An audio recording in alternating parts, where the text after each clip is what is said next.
Hey, y'all. Yes, it's your sugar here. And what a wild night it has been for your girl, but indeed it is around 7:30-ish or past that time on a Wednesday night. And yes, we are here to talk about women's boxing with me, Natalie Sugar Brown. I am a woman pugilist. I've lived the life. I've done the do. And now this is my platform here, the Sugar Show on Talking Fight, to share with you guys, the rest of the world, about the authentic life and goings on in women's boxing. So, hey y'all. For my people who chime in regularly, I hope y'all are back this week, last week. I'm sure y'all understand that this is around the time of the holidays, and just sugar got jammed up with that lifestyle, that holiday life. So my apologies for my absence last week, but here I am. And look who's joining tonight already. Brooke Deardorff, okay? And so let me tell y'all, it's looking like I got my hitter that chimes in on this show. Brooke Deardorff is a champion, okay? She is a world champion that has she has authentically walked that road, and she has great insight and perspective on a lot of the things that's happening. We speak the same language, and she's chiming in talking about, hey beautiful, hey you, thanks for chiming in, Brooke. So we here. I'm glad you can make it tonight. Brooke's a busy woman. I hate to tell your business, Brooke, but I just love your life. Brooke is she's no longer a fighter, but she is a family woman, and I love that stuff. She's a mother, she's a wife. Um, I'm sure an auntie, a friend, all those things that us women who behave badly do, aside from boxing. But she's walking proof of living that dream, and I'm so um, glad and honored to be in a friendship with her. So we're gonna wrap up to 2022. Okay, y'all, we're gonna wrap up 2022 because I think the new year is a week away. And not that I'm a Christmas type of gal, but we just finished the holidays, and we're kind of cruising and gliding into this big happening. I am big on New Year's, and some of y'all out there may know the reason why New Year's is so special to sugar. Um, but anyway, let's get to it. Let's talk the talk. So I know my lovely assistant has prepared some images for Suge tonight, and I'd like to get started. Yeah, because I'm kind of late. Oh yes, so getting because the episode before last week, y'all, I gave this broad I gave her shine, but I didn't give her shine the way she needed to have her shine. So this is Ebony Bridges, and as you can see, the record is 9 wins, 1 loss. And um, I had my questions about Ebony Bridges as a fighter. I did her approach. Not that I judge, but uh, her approach wasn't per se what Sugar would have been on. out there. You know, she's that sexy type gal, but um she do thirst trap. Okay, I'm gonna put it out there, but she can fight. Okay, so she'll thirst trap, but she whoops ass out here too, and I like it. I like what she do.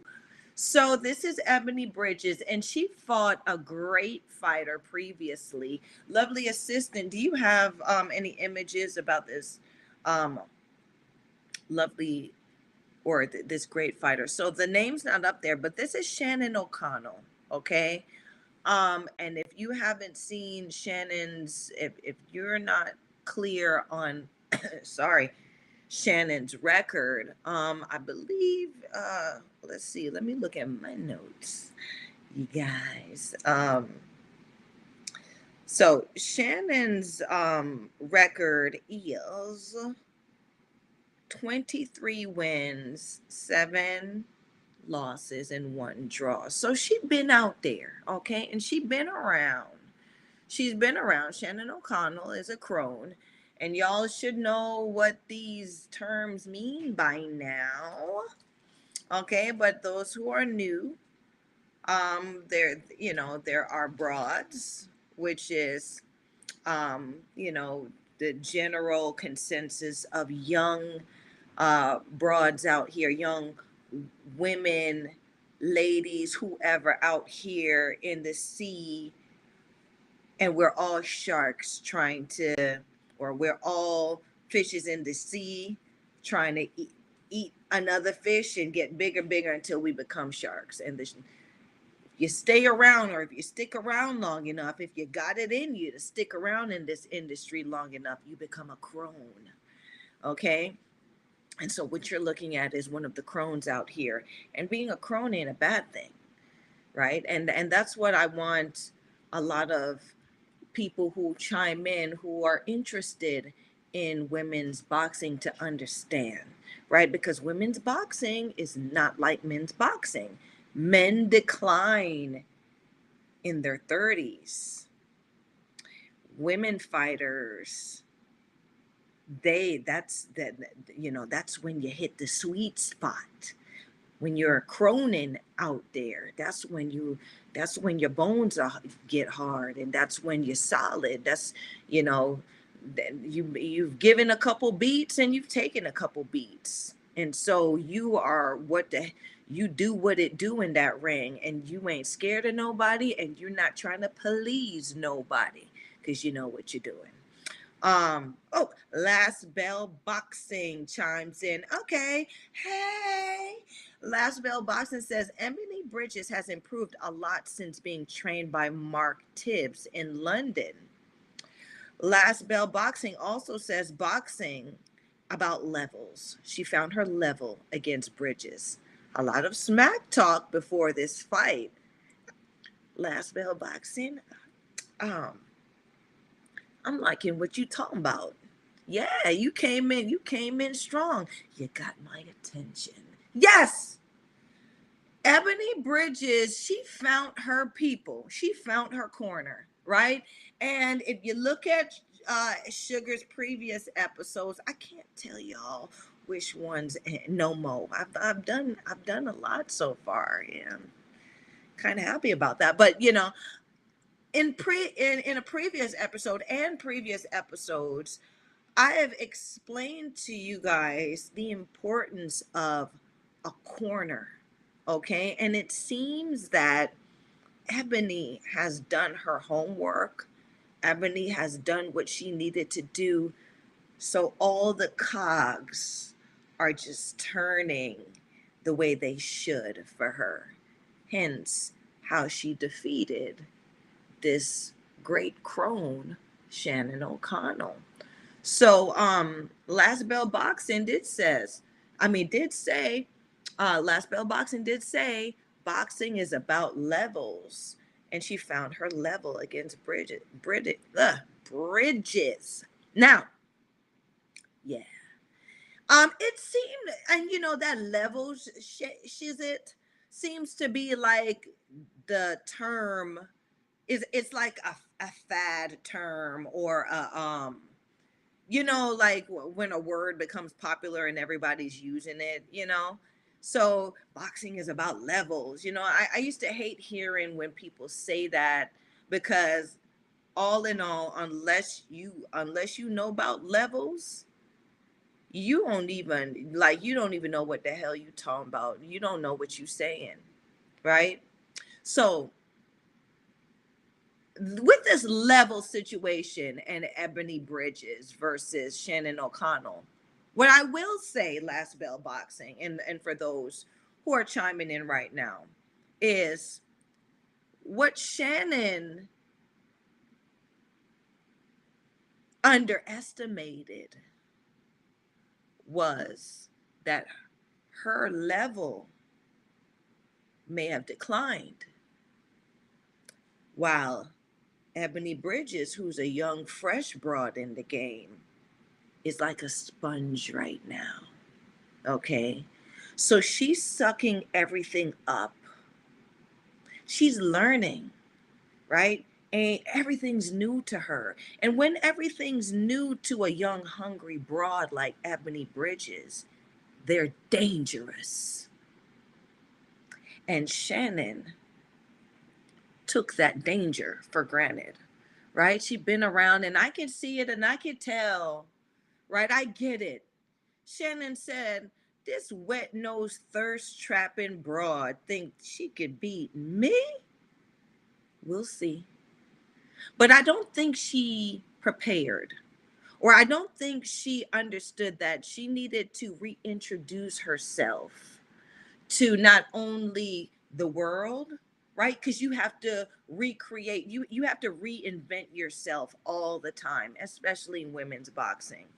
Not only that, know this: if you're a crone out here, there is so much footage on you out here that if somebody's studying you, especially if you've been on their hit list, they've been studying your ass. They know what hand you wipe your booty with. Yeah, right? So you constantly have to reinvent yourself. When you go in right, all of a sudden you got to start going left. You know what I'm saying? Ebony Bridges, she ain't got much footage out there. She's new. So, crones out here, I want to give you all this advice, right? Because I was a crone. Not only do you have to continue to prove yourself to the world now and to these broads that think that they can take you, you gotta prove yourself to you.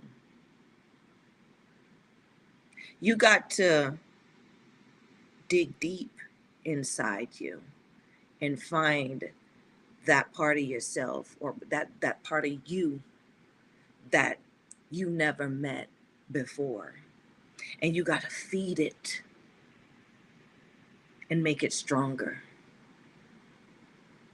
Okay? You got to do what it do to make that thing grow into the monster that you need it to be for fight time. Otherwise, you the same old, and they gonna beat you. And if they don't beat you, they gonna certainly rob you. Now, let me go back. Brooke D comes in. I had seen Bridges fight live in Indiana in 2020. And I knew then she could fight and would rise soon. So we got Brooke D, who'd been in there, done it. That's why I love when Brooke chimes in. Brooke finna beat, like, you gonna see Brooke, okay? I I love how she gives back this way. But like I said, I mean, there's some people think that I'm, titty riding. But you just don't understand. Like, there is a camaraderie and a respect when women fighters or women boxers, especially, come together and support each other, because it's a catty, and I'm going to say it. My guys on Talkin Fight, they going for us. It's a catty bitchy business. right? They're all they're all insecure, they're all trying to compete against each other. You'll never hear one say a good thing about the next. You'll never see one really support another, right? But the way I see Brooke come in, and Brooke goes to fights, and Brooke speaks up. I like how she does it. She certainly Suge and Brooke are certainly cut from the same type of fabric, and I love that. So she said, she saw Ebony, she saw her fight in 2020, and she saw the broad has some sauce, right? The thing about it is, though, Brooke, a lot of them can fight, but do they choose to fight? Do they choose to work hard? Right? Do they choose that road that they have to run, like how you walk that road, like the road that I was on, right? To work hard and not to get by on the pretty face, on the tits, on the booty, on that type of stuff that um traps the attention and authentically trap the fans with the fact that I'm a baddie behaving badly. And I can do that in here. And I can beat, and I can, and I will beat anybody you put in front of me. That's what I like about Ebony, right? She's really earned my respect that way, where even Last Bell Boxing said, you know, she's decided to take on a good trainer out of London, and that trainer's working with her now, and you can actually see the growth. I love that. um Last Bell Boxing says, I like the way Ebony went to Philly and toured a few gyms before settling in the greatest fight country in the world, the UK. Okay. All right, Last Bell. So she did a tour. Good for her. Good for her. So it means that she's invested, or she has a lot of investors' money. She's got some money and some resources behind her to where she can tour and find a trainer, right? Because a lot of us didn't have that opportunity, or a lot of us fell into it, right? And it's the luck of the draw, and some of us go through different bumps and bruises, and while we're going through the bumps and bruises, we're fighting until we find what works, right? So Ebony definitely is a businesswoman when it comes to this industry. She's not in it for no friendship. She's not in it to thirst trap. She's in it for what she can get. You gotta respect a broad like that, because as I've said previously, right? You ain't gonna hold this boxing, especially women's boxing. Women's boxing going, or you ain't gonna pimp women's boxing. Women's boxing gonna pimp you. You not gonna be women's boxing gonna hold you. So if you hoeing in this business, get your money right. Get your clients straight. Get your people around you. So when you doing this, right? You leave with the satisfaction of knowing that I played this game and I played it as smart as I could. At the greatest fight country, UK. I I agree. UK is a boxing country. Y'all love boxing. Period. And I see now that we are, especially the women, we are making money from that love of boxing, because y'all don't just love men's boxing. Y'all come out and y'all spend money and watch us women box, and I appreciate that. Shout out and all the love to the UK. I wish that I had an opportunity, or opportunities had opened up when I was actively boxing in the UK. Um, and thanks to Jane Couch for making it possible for women to box in the UK. Eddie Barrington, hey, baby, hey, baby. So Eddie chimes in, giving me the boxing glove, right? No roses, no drinks tonight. You always like to tease me coming in, Eddie. Don't spoil me and then take it back. Don't do that to a woman like me, right? You spoil me, you give me candy, roses, and all of that stuff. You gotta keep doing that. Last Bell Boxing says, I think O'Connell had fought average opposition in Australia and has a padded record and just isn't as skilled as Bridges. Now I'll say this, Last Bell Boxing. Women fight differently. Okay?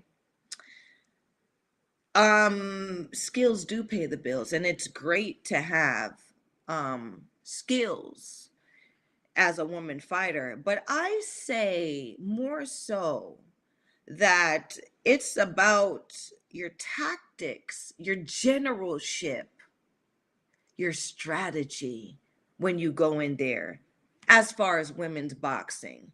Why? Because not enough of us are sharp. When not all of us are skilled. The IQ is not there as yet to be talking about who's more skilled than the other, because you got fighters out there with no skills and they'll beat a skilled fighter because that skilled fighter doesn't have the generalship, doesn't have the strategy to contain that unskillful barrage and approach.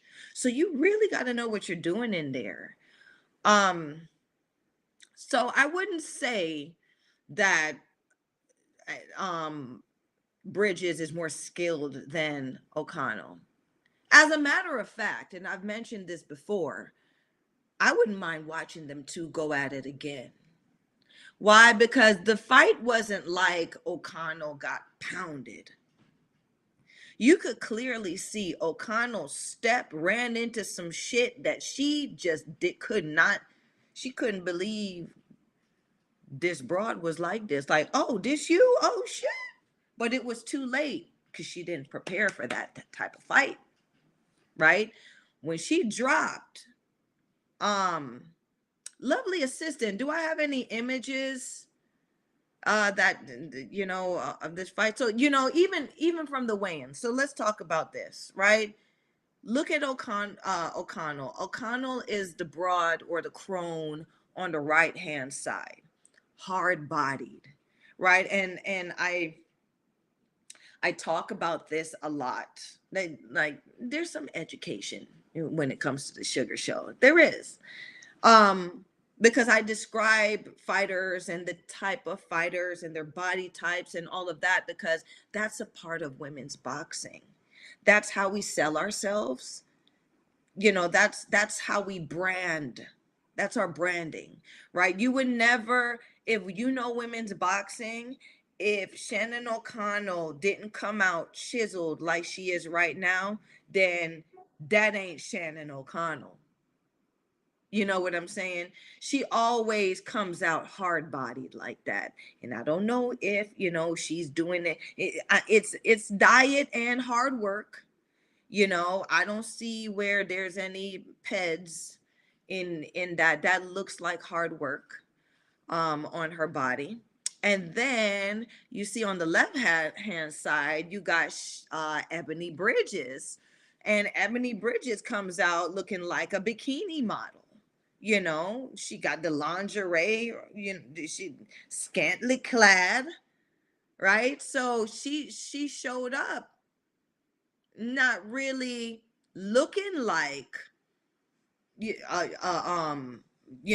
like she, that hard work that you see on Shannon O'Connell, right? And this reminds me of my actual match, my debut, right? I my pro debut was after I had my child. Okay. I went up, and y'all, nobody believes this, but it happened. I went up to 300 pounds. And it wasn't because I went like crazy on the eating, or I became a glutton, or whatever it is. The way I could describe, because I found out I was pregnant, actually, on the scale to have my pro debut, like a year or two before. I found out I was pregnant, and on the scale, I looked closer to Shannon O'Connell. Right. So on the scale, they tell me, "Look, your pregnancy test came back with 2 lines. It's supposed to be one for you to fight." And I'm like, nah, that's a bad test. Get another test.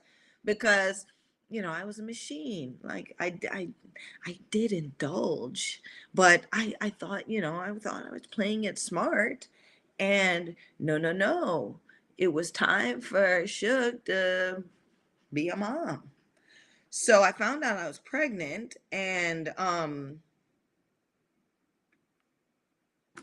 had to take the time off. So in going through my pregnancy, I went from 140 pounds to 310 pounds. Okay.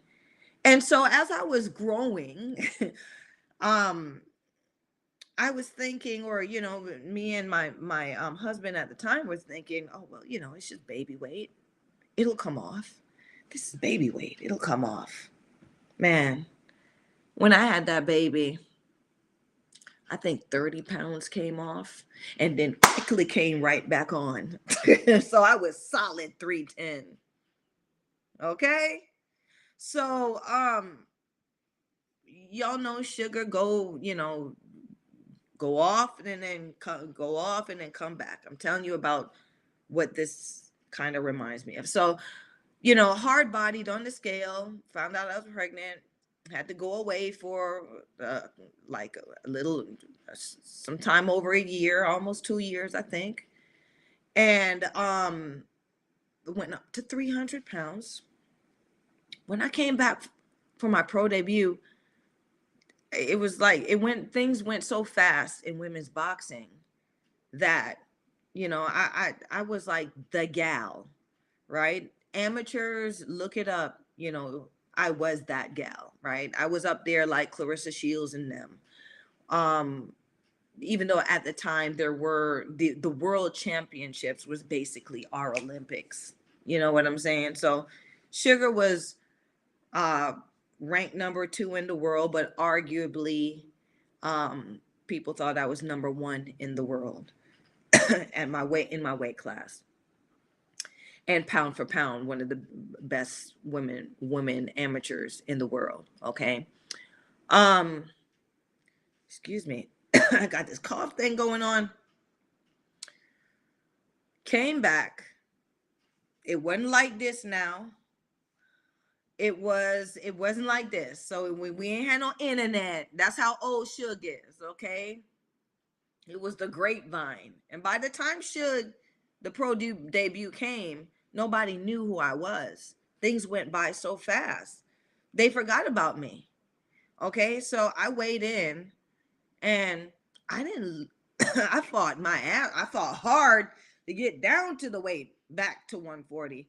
And I certainly didn't look chiseled like what you see Shannon O'Connell look like, but I was that weight. I had the mommy body. Yeah. And this girl named Christina Jones weighed in. Excuse me. Sorry, y'all. This girl named Christina Jones weighed in looking harder bodied than Shannon O'Connell. I looked over at her when she weighed in, and I said, what the hell did I sign up for?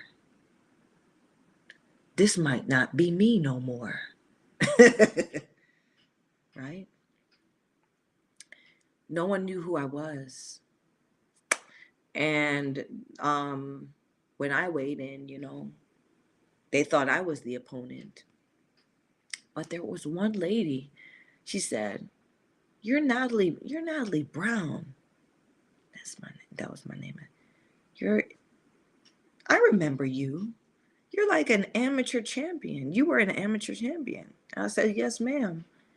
She turned around. She says to the people, Christina Jones's people, this this fighter, she don't underestimate this fighter.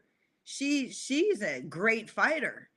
But I didn't say nothing. I was kind of ashamed looking like the way I did, weighing in the way I did. I wasn't Miss Too Bad no more. Anyway, fight night came, and I went out there shucking and jiving. Christina Jones just shook off the she looked like she was carved out of stone, and that jab was pumping.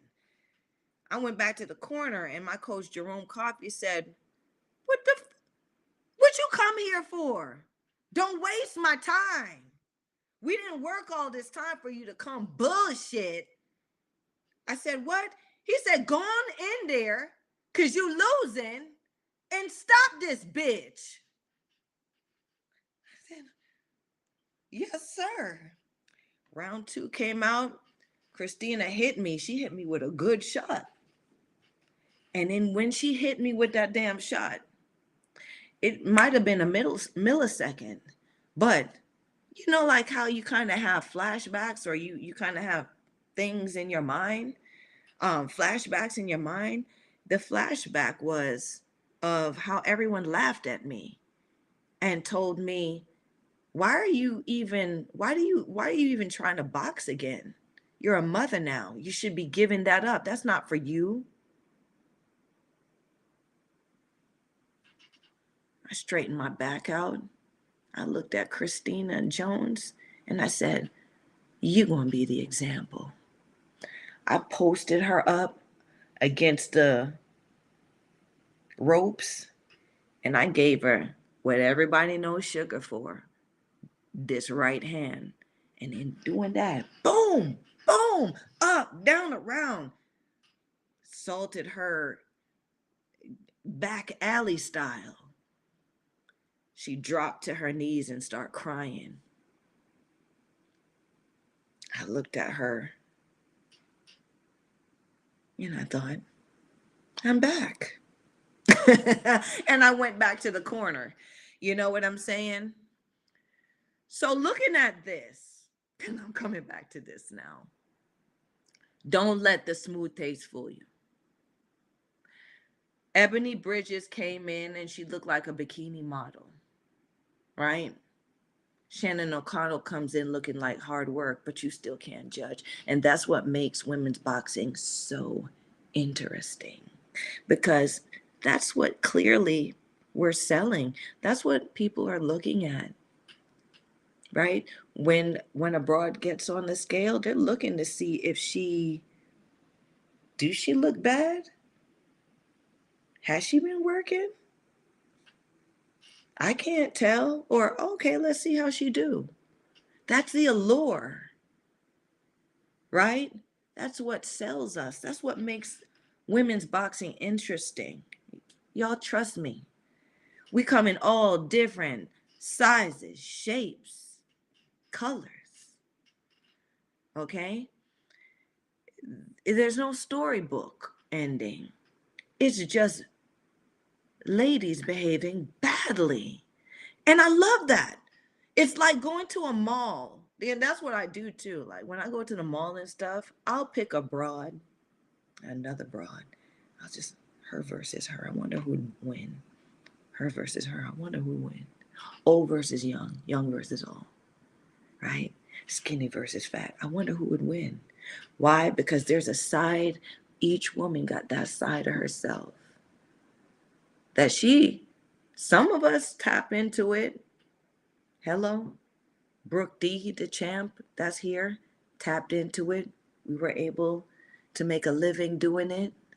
Brooke D's a Hall of Famer doing it. And the average Jane, she never embraced that side of herself, right? So, looking at these two is intriguing. Um, but I wasn't prepared to make up my mind about these two just yet.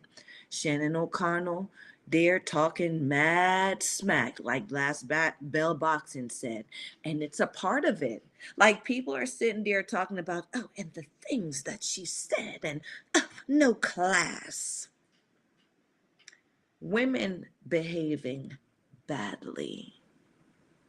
That's class in itself. You got to be a class act to be a woman behaving badly. A class act. Meaning, if you're a bitch, you got to be a great bitch, right? If you're a baddie, you got to be a great baddie. If you're a goodie, you got to be a good goodie, great goodie, right? If you're a bully, you got to be a good bully. We are women behaving badly. You want to see class, go to pageant, go to a beauty pageant, go to etiquette school, go to all those places that you're supposed to be classy. But when you come to our industry and our business, we are women behaving badly. So if Shannon O'Connell says horrible things to Ebony Bridges, it's a part of the game. And Ebony Bridges took it on. She said, yeah, I'm a skank. Okay. You're going to have to face me in that ring, and there's no back door for you to sneak out of, Shannon. So I hope you stick to that story. Okay? Because at the end of the day, it's going to be a fight. So you can talk all the shit you want to talk before the fight. We talk shit during the fight. Y'all should hear the stuff we say to each other. That's the nature of the business. That's the game. Brooke D, I used to love. Oh my gosh, I used to love Brooke D because I told you Brooke D was gangsta boo. Talked to her earlier. Nice, sweet as pie on the phone. You talk to her, she's sweet as pie. But let you just go back to the old footage of Brooke D, and you'll see gangsta boo. All right, Thug Miss with the cornrows. That was Brooke D. I don't know. That's why I really vibed with her from back in the day. Y'all know Suge like the real bad baddies. Like Suge like the baddies. um. So yeah, is there any other images that I can share that we go? Now look at that. But we're going to talk. Brooke D says at Last Bell Boxing. I completely agree with you on that. She had a lot of newer or not great opponents. I want y'all to think about this though. And Brooke, you chime in and tell me what you think about this, okay? Looking at Brooke's record, and I mean not Brooke. Looking at Shannon O'Connell's record and where Shannon's roots were, Australia, okay? And her weight class. Got to factoring all of these things. Unless Shannon O'Connell was going down to Mexico, Argentina, them places, she really had to take the opposition that was in her origin, in her area of Australia, right? And Australia is known, especially in women's boxing, to produce some of the toughest contenders. They may not be all that skilled, but boy, I tell you, they tough as hell, right? I mean, Australia, first of all, is upside down. Like it's the land down under. So like they shit ain't like what you think, what you're used to on the top side, UK and United States and the Americas and all of that. Like they come from like you Like you got kangaroos, snakes, armadillos, all of that shit. Like you go outside, she'll go for a run one morning maybe, and you know, she may have to run up in one of them shits, right? Like these are the things. I'm not even lying. Like when I was I lived in Canada. I was a Canadian fighter. I was running through blizzards and shit. Like it was on some rocky stuff. Don't let the smooth taste fool you, right? I was running on iced over ponds. Yeah, I wasn't in no gym talking about, I was out there. I was running. I was the only one out there sometimes, right? Y'all don't even know what snow blindness is, where everything around you is white and you get lost because everything around you is white. You may lose your way and have to find yourself back on the path, right? Because I'm not even running in the neighborhoods. I'm running out there in like the forest and stuff. That's how I was getting ready for fights. Okay. Um, So I've been chased by coyotes. Yeah, been chased by dogs. Right? I geese. Don't underestimate. Geese are vicious. They look them up. Geese are vicious. So like, just know that Shannon O'Connell may have like her road to getting in that ring makes her a tough broad. Her opposition, I don't think she chose the opposition. She chose to run away from a challenge. She never came across as the type of fighter to do that. I went to her fight when she went and fought Sandy Tezoris in Sandy's backyard, and both of them left it, and they were both leaking in there. Okay, leaking meaning like they fought each other bloody. So I don't think Shannon O'Connell is the type of broad to pad up herself or her record. It's tough out there. Y'all don't realize, especially when we were coming up.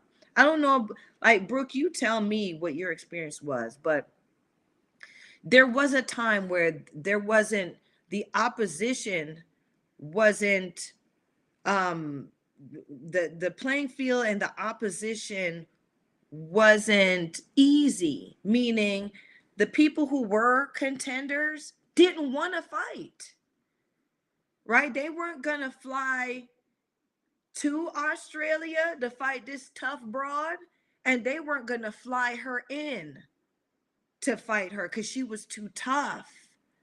She may not have been skilled, but she was tough, and she was going to make you leak, meaning she's going to bust you up in there.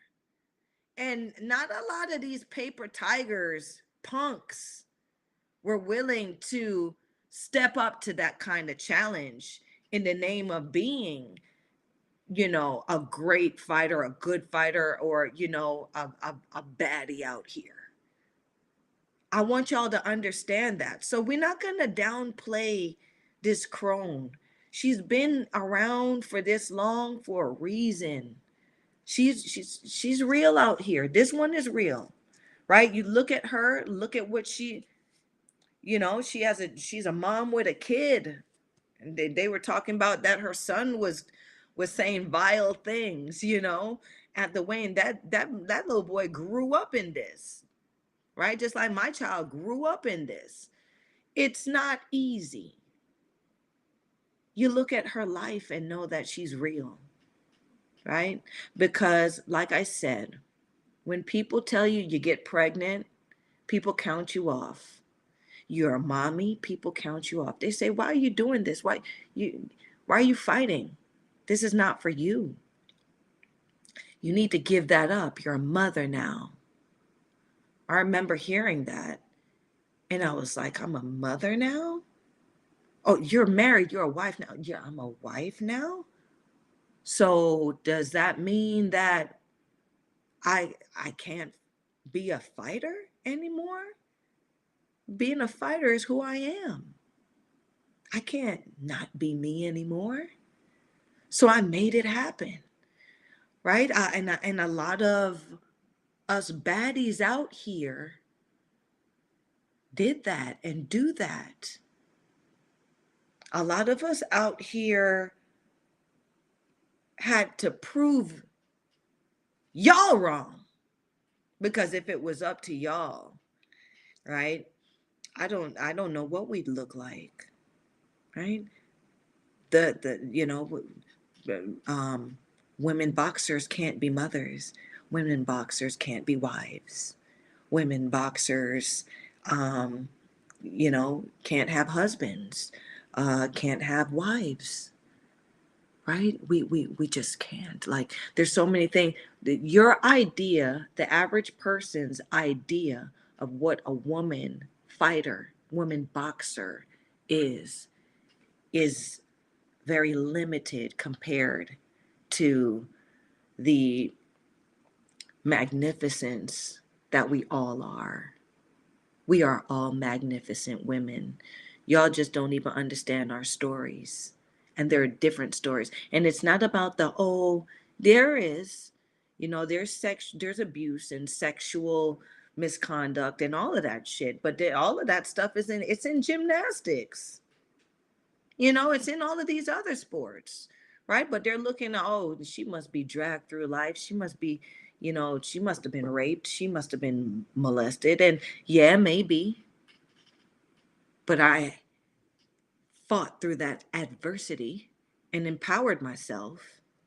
And I'm doing something that I want to do. No one's forcing a woman to go in and fight. Each woman that you see, she has the confidence to go in. She's betting on herself because she can behave badly. Um, and so I said that to say this. I don't think the Shannon O'Connell's record was padded. I think the record or her receipt is maybe a reflection of what was around at the time. But now, like I said before, she got complacent. She got comfortable, right? She thought Ebony was new. And she didn't know that these youngins, these wet nose ones, they're the ones that you gotta really breathe fire on. You gotta turn into a dragon on these bitches, because you got to put the fear in them. You got to let them know, I've been around for too long. So you may win, but you will never forget what happened in here with me. We have to have that mentality. Same thing that happened with Chevy. If Chevy unleashed and became a monster, indeed, they might have robbed her, but she would have left such an impression on Sonia Drilling that it would be a theme in the rest of that fighter's life. Same thing for me with Jessica Camara, right? I missed a boat with McCaskill. I was going through my stuff, and I did get set up with McCaskill. But I took the Camara fight because they thought I was dead woman in the water, dead woman walking. And so I said, for this one, I am going to become the dragon and breathe fire on this bit. Right? I'm going to roast her ass in here. And she was talking all that stuff too. They would call me granny. They would call me all that stuff. Right? That she was going to retire me. How dare she? And ever since Sugar stopped her, she ain't been right ever since. You got to unleash on these broads coming up, these new broads. If you're sticking around, if you're a crone in the business, You know what you're doing in there. Don't even give them time to warm up. You gotta come out breathing fire. So with this image right here, look at Shannon O'Connell's face. You could see where Shannon is on the floor and she's thinking, what the hell? What the hell? Oh shit, what am I doing down here? You can see that. She can't even believe that's happening to her right there. It's out of her hands. And it's because she underestimated Ebby. Um, and so Brooke D comes in. Um, and Brooke D, she there said, I can't listen. I can't wait. Me and Brooke going to be face to face on here. Y'all know we're going to have a time. We're going to have a time. But Prince Harry comes in and says, "Seen your face." All right, Prince Harry. Seeing my face. Is that a good thing? Let me know what "seen my face" means. Thanks for chiming in. Brooke D says they just don't do it like we did back in the day. That's the issue. They don't like to travel outside home base. I fought local maybe twice. I was a road dog. Yup, Brooke was. And as a matter of fact, Brooke won her title off home ground against hometown broad. She beat the great Mia St. John. Yeah, took it from her ass, came home with the green belt, Brooke D, right? And people were writing Brooke off for that fight against who? Mia St. John? Right? And even Mia fighting Mia, you got to know you're going to face shenanigans too, because there was a fighter we used to call her, we called her Rolo. She was the first fighter who actually dropped Mia St. John, like put the hammer on her. Rolanda Andrews, I think her name was, or is. She's not a fighter, but she's not dead. You know, she's still around. And the story is she came in, Mia St. John came in overweight. The weight was supposed to be something like 125. Mia St. John came in at 130. And Rolo and her coach was like, you said this, you know, Miss, you know, you said the fight weight was 130, 125.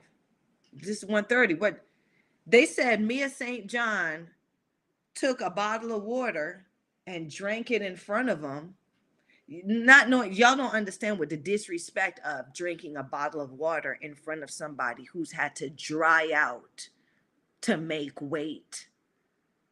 That's just showing disrespect, right? I have to dry. I couldn't drink a bottle of water for days. And you come in overweight, and when I mentioned it, you drinking a bottle of water in front of me, talking about either you take the fight or leave it. So Rolo took the fight. And in that fight, Rolo dropped Mia St. John. Now, Rolo came in, they brought Rolo in as an opponent. So I think shenanigans and politics made it so that I think Rolanda lost the fight. I'm not sure. I have to look it up. But I know this because Rolo was a a good fighter back in the day that I used to follow as well. And Rolo was at one of them smaller weights and good boxer. Didn't have much pop, but Mia brought the pop out of her. And you know, that was that, you know, about that fighter. Um, Brooke says, I had several of those that we called to fight champs in their hometown, and they refused, saying it was too tough of a fight and their fighter could lose. They wouldn't take the risk, right? You're hearing it from Brooke D, right? Who is a Hall of Fame champion. it was real punkish back in the day. But even now, but it was worse before because they were outright saying it to you. We're not going to fight you. You think we're going to fight you? You're too tough of a fight. You're too tough of a fight. Why would we fight you? Right? But they're parading around. I'm the best. I'm the champ. But they won't fight people who are good contenders. Still happens now. That's what Michaela Meyer tried to do and thought that Alicia Baumgartner was going to disappear.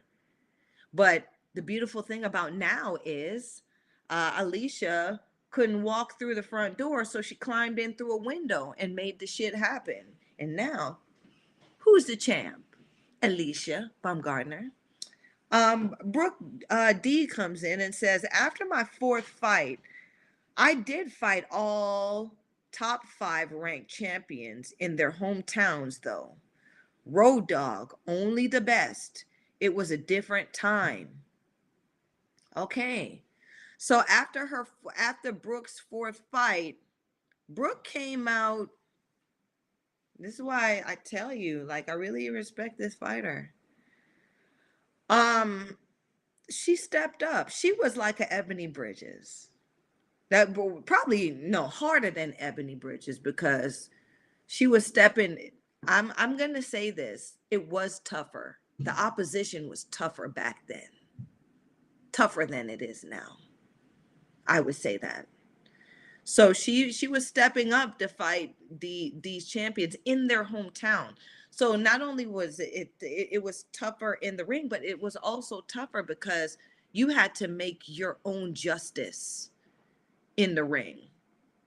You had to make it so that outside the crowd, the judges, everyone was convinced that you whooped up on that person's ass, right? And you win some, but most of the time you was going to lose it. But at the end of the day, that's why women's boxing is interesting, because a lot of these records are not real. Records aren't real in women's boxing. You have to like the broad. You have to follow that broad and see what exactly happens in there, what she does in there, how she operates. It's not a win lose. I'm the champ. I have 0. I'm undefeated. It's not about that. If you look at the number in women's boxing, you're looking at the wrong thing.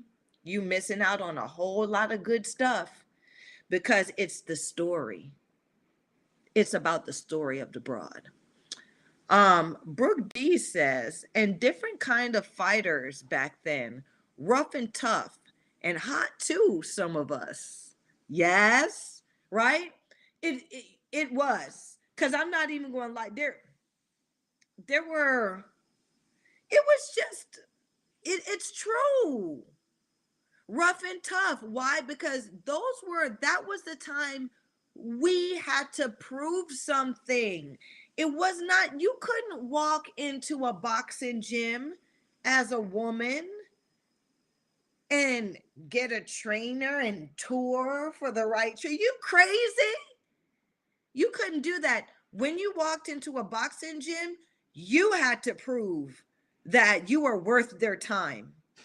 You had to prove that you could do the work. You had to go in there and show that I'm not going to turn around. I get this punch. I'm not going to turn my back. I'm going to stand and fight.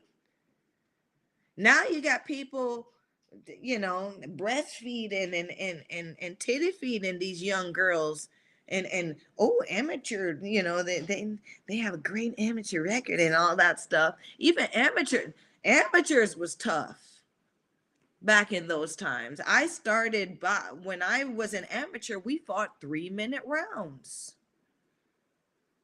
Right? That's why I can tell you a 3-minute round fight is a different beast than a 2-minute fight. I'd done both. I had to turn into a 2-minute fighter. Right? Oh, I love that 3 minutes. Especially if you know what you're doing. Because I was trained I was trained by like, and the trainers were different too, right? These are old school trainers, not these young bullshit trainers. Most of these trainers nowadays don't know, a left hook from a fish hook, like how what my coaches used to say. They don't. They don't. If they knew what they were doing, if these trainers knew what they were doing, Savannah Marshall would certainly not have lost that fight, right?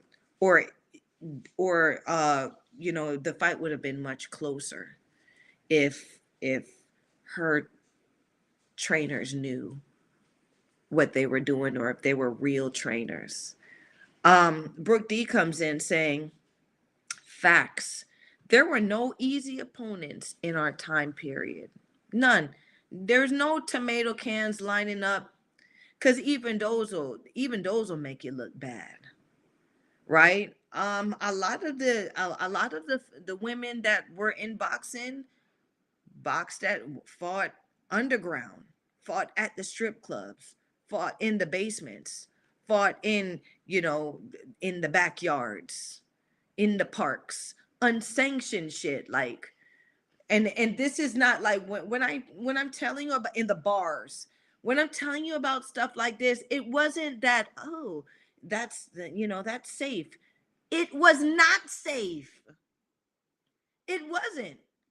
It was just fighting. And then your purse was who showed up and who threw that money down at the end of the fight for you. And you are fighting for that money. You're fighting for that money. And people, people coming back to throw that money at you. So you keep going back to the bar. You keep going back to the strip club. You keep going back to get your money. That's how it was. So then when it started becoming a thing, Christy Martin and them, thank you, Don King, for putting a woman fight, as an undercard for the Tyson. Christy Martin stole the show. It started becoming a thing, right? And then we were able to do it legitimately, respectfully, you know. But we were, we've been women behaving badly for years. Um, Women behaving badly, women fighting, wrestlers, women fighting whoever we can, whoever we could. Lady Tiger Tramar, Kathy Cat Davis, Tanawanda, Jackie Tanawanda, all of those women, I'm sure they fought underground or some aspect of that before they were able to get a license to legally fight, because that's what Lady Tiger Tramar, Miriam Tramar, one of our, I would say one of our, Barbara Buttrick. That's right, Brooke D. Thank you. I'm not even leaving Barbara Buttrick out. And Barbara Buttrick is in her 80s fighting. She wasn't a licensed fighter. She was fighting in her 20s. She had no license to do that. She was illegally fighting. Okay. So, I mean, we have a culture. Women's boxing, we have a culture. It's just that for some reason, and I hope that I can be a part of it, a part of the growing um, historical now enlightenment of women's boxing.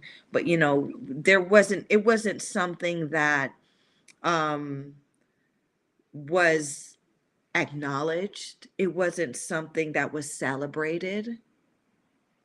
It was something that was looked down upon, but we still did it.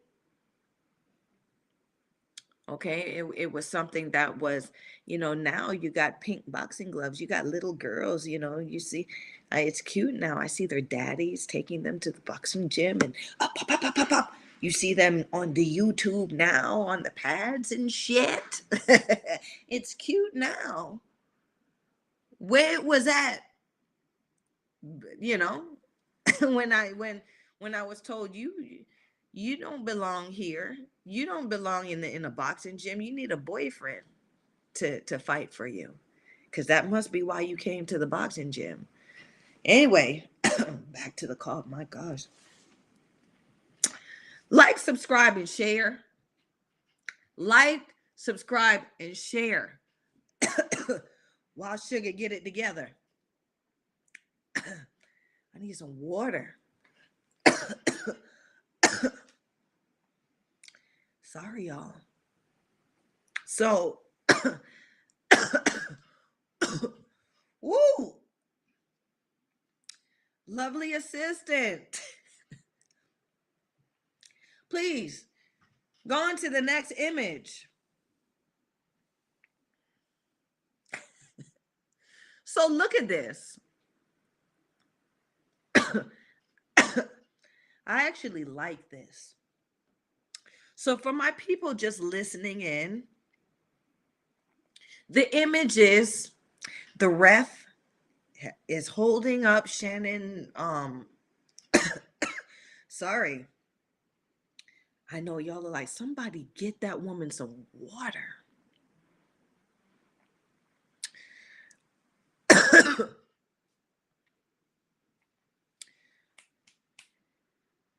Can you get that? There's a water. I'm sorry, y'all getting in my life. And Sugar, that water. Thank you. Turn back to this. So in this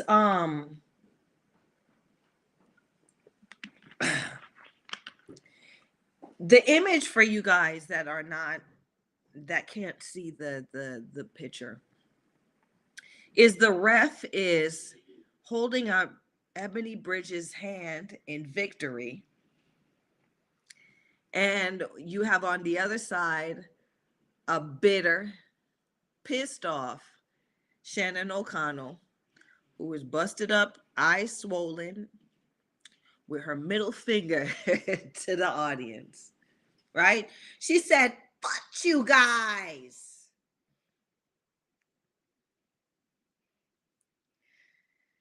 I mean, what a way to end the night, right? It was a bad day at the office, and it is what it is. So I mean, a lot of people think, oh, that's being a sore loser or whatever, but how do you end the night? How do you end such a horrible night with your middle finger to the world, saying, F y'all, and I'm just going to move on with I'm going to move on with my life. Right? There are people cheering and everything like that. I know I've experienced it where, I've lost fight, and especially if it's the fight's a robbery too, and you got people cheering, and you've been handed this loss. You're not going to feel good. You're going to feel, you're going to be very angry, and you're not going to be nice. So I mean, this is an authentic response to a saga such as this, Shannon O'Connell versus Ebony Bridges. And what I will say is this: I wouldn't mind seeing them do it again. Yeah. There are some fights that I don't care to see again. Uh, Michaela Maya versus Alicia Baumgardner. I don't care to see it again. Katie Taylor versus Amanda Serrano. I don't care to see it again. Who else? Come on, y'all name some fights. Um, who else? Ba ba ba ba ba ba ba. Uh, Jessica McCaskill versus what's her name? Cameron. I don't care to see I don't care to see it again. Cameron whooped that ass. Um who else?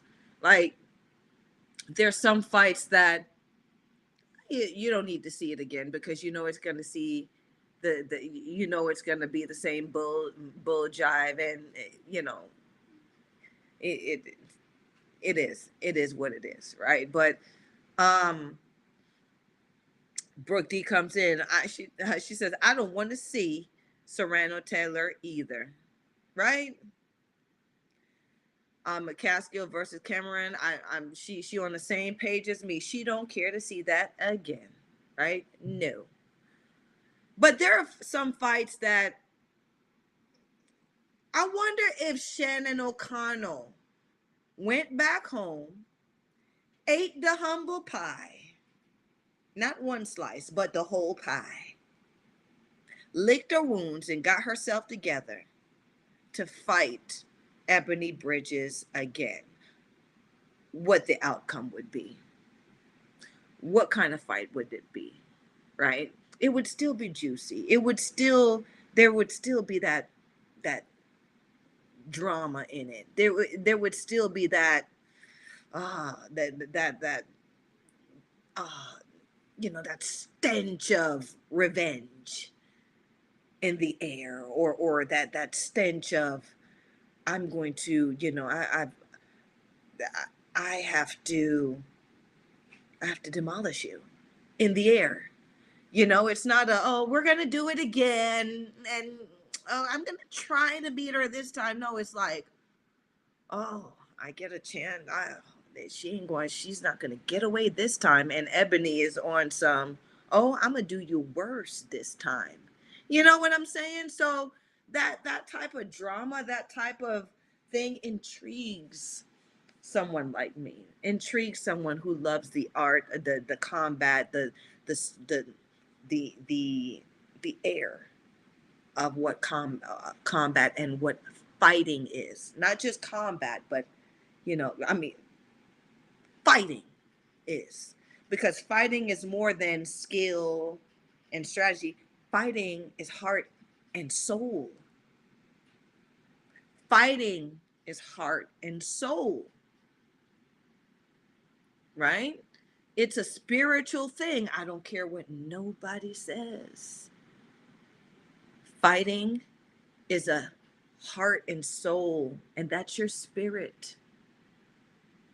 So even when you look at a fighter, and even when the chips are down for them, and they swing one last time and they get it, that's their heart and soul they put in. Because logically, if you're getting beat up in there, logically, you would make the decision to stop, right? But it's beyond that when you're willing to fight it out to the end and take your chances. Brooke D says, I think it will be the same outcome if they do fight again, though Bridges' bulldog style is too much for O'Connell. There's a certain romanticism in me. I'm a bit of a romantic when it comes to this fight game, especially women's boxing, Brooke. I see what you're saying. I hear you. I feel you. Right? But I think if I was Shannon, I would fire my trainer. I'd get rid of the old crew. I'd kiss them and tell them it's been great. And I'd reinvent myself. I would use these last go and turn myself into something that no one would expect. And you know that's what keeps you alive in the game, reinventing yourself, right? So this is Shotgun. This is, like we all know Shotgun. The romantic part of me would want her to dig a little deeper in herself beyond Shotgun and find a better broad inside herself than Shotgun. Feed it, grow it, and make it that monster that she needs to be to face Ebony Bridges, right? Because when you lose like this, it's not, oh, you lose like that and that person's better. When you lose, and when you lose at anything in life, it's not, I can't. It's over for me. Any loss is an opportunity to learn. You have to respect what has happened, and you have to respect that person for exposing your weaknesses, because you would have been going through the rest of your life not knowing, right? There's a bit of good in everything, right? So in this loss, Ebony exposed to Shannon O'Connell that you you that same old ain't working. I got your ass. Do you have it in you to come back different? Do you have it in you to be a different Shannon? Let's see. Brooke D says she definitely has to do that if she wants a chance. She would have to change up her whole style. Yeah, right? That's what the fighting game is. That's what the game is, especially when you are a crone in the game. Because there's so much footage of you out there. Do y'all not understand? Somebody is studying you. Someone's studying you. They're watching what you do in there, how you operate in that ring, to the point where they can know what your reaction is going to be. Oh, by round 6, she slows down. Oh, she picks up in this round. Oh, they'll know you. Okay? Any fighter, any woman worth her salt as a fighter is going to start studying. Okay? That's why I don't understand why these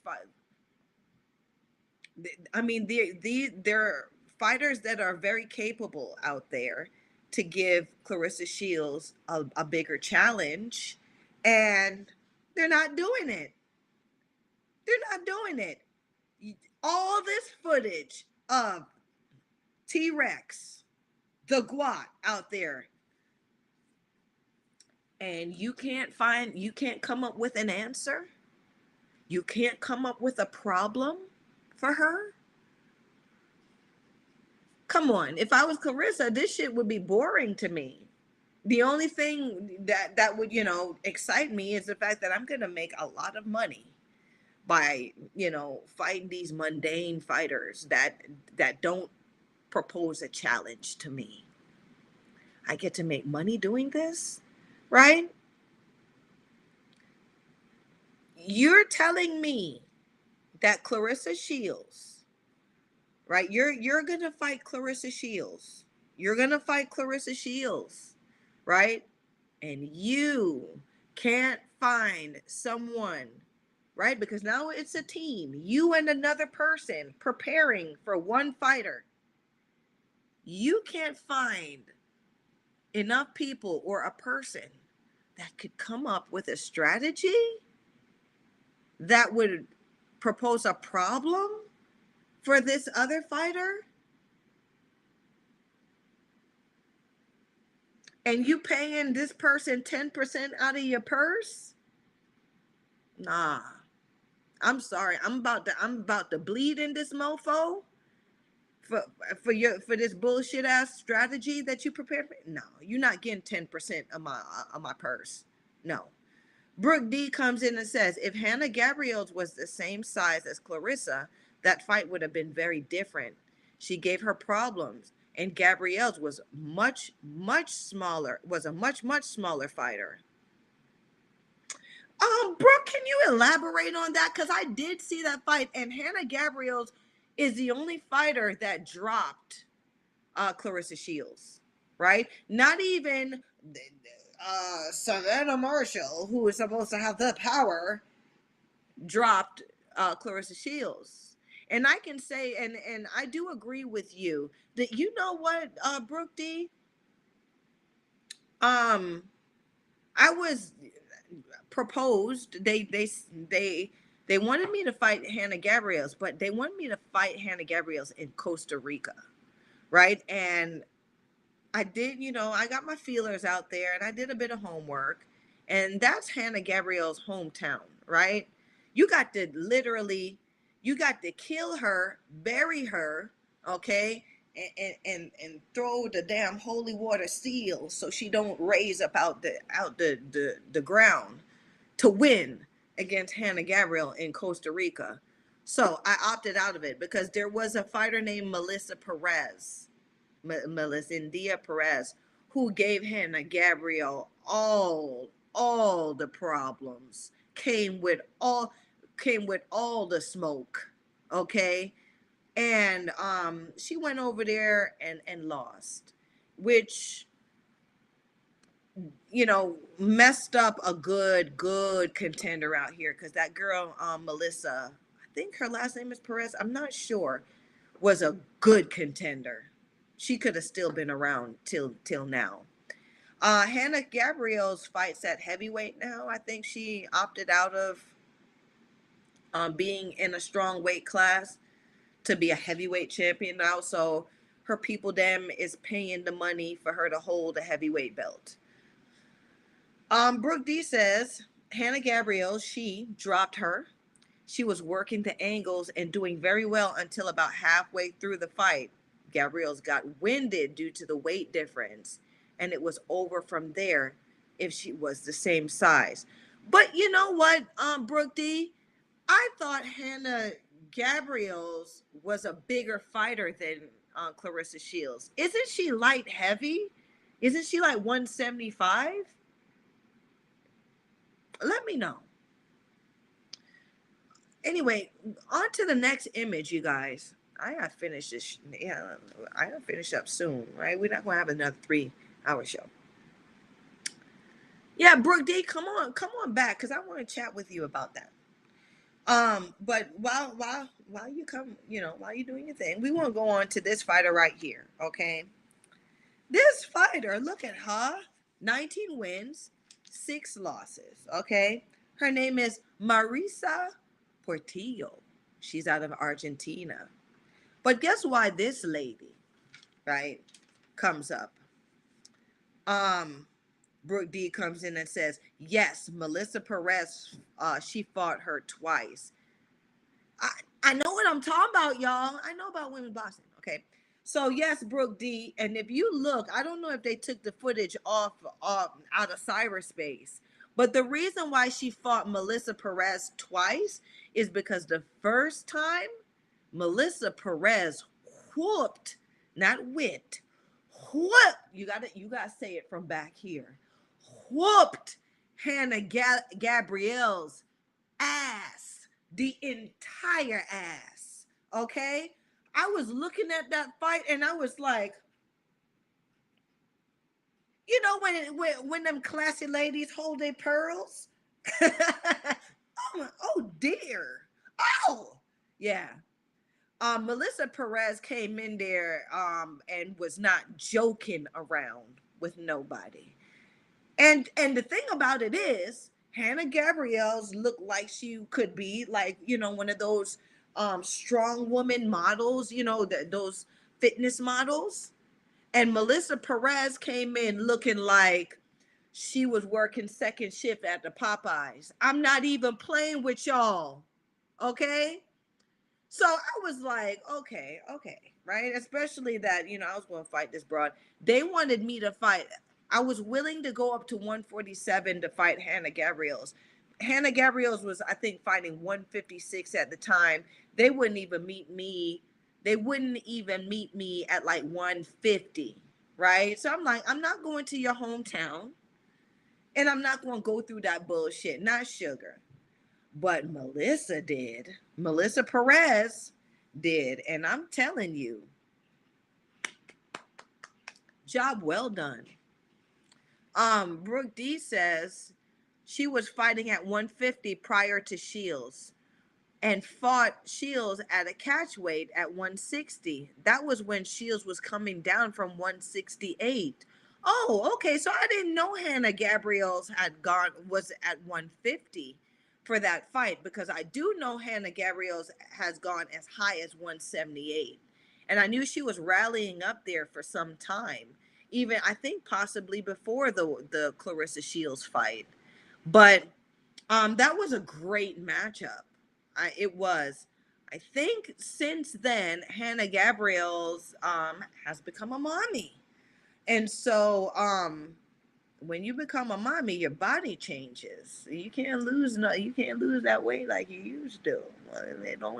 It don't melt off like it used to. You got to work hard. So maybe that's why she's at heavyweight now, and she's sticking around up there, because tell you that mama weight, you got to be determined. You got to kind of be insane work wise, right? Not dieting, because you can't diet and fight. You got to work that shit off so you can fight. So back to this lady, um Marissa Portillo. So the reason why she gets some shine tonight is because do do do do she fought the bag lady over the weekend. Yeah. Lovely assistant, is there any, do we have any images? Anything? I mean, you look at a nice smirk. Look at the back. This is to Cecilia Breakhouse, y'all. I mean, they got to just do better with our mug shots on BoxRec. Why? Why? Right? I mean, she looked like Cecilia Brancas, and I'm sure Marissa Portillo are beautiful women, but they always take in the shots where we look like we just shoplifted Similac out the cabinet in the back of the store. You know what I'm saying? Like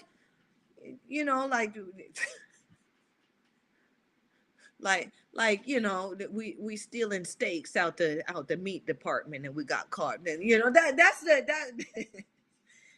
that's the mug shots that they give us, and it's not fair. Come on, we're women, we're ladies. Anyway, this is the bag lady, Cecilia Breckus. And the thing about her now, Cecilia Breckus, I think 27 wins, only 2 losses, and 0 draws. Now, I'm gonna go back. If you're still present,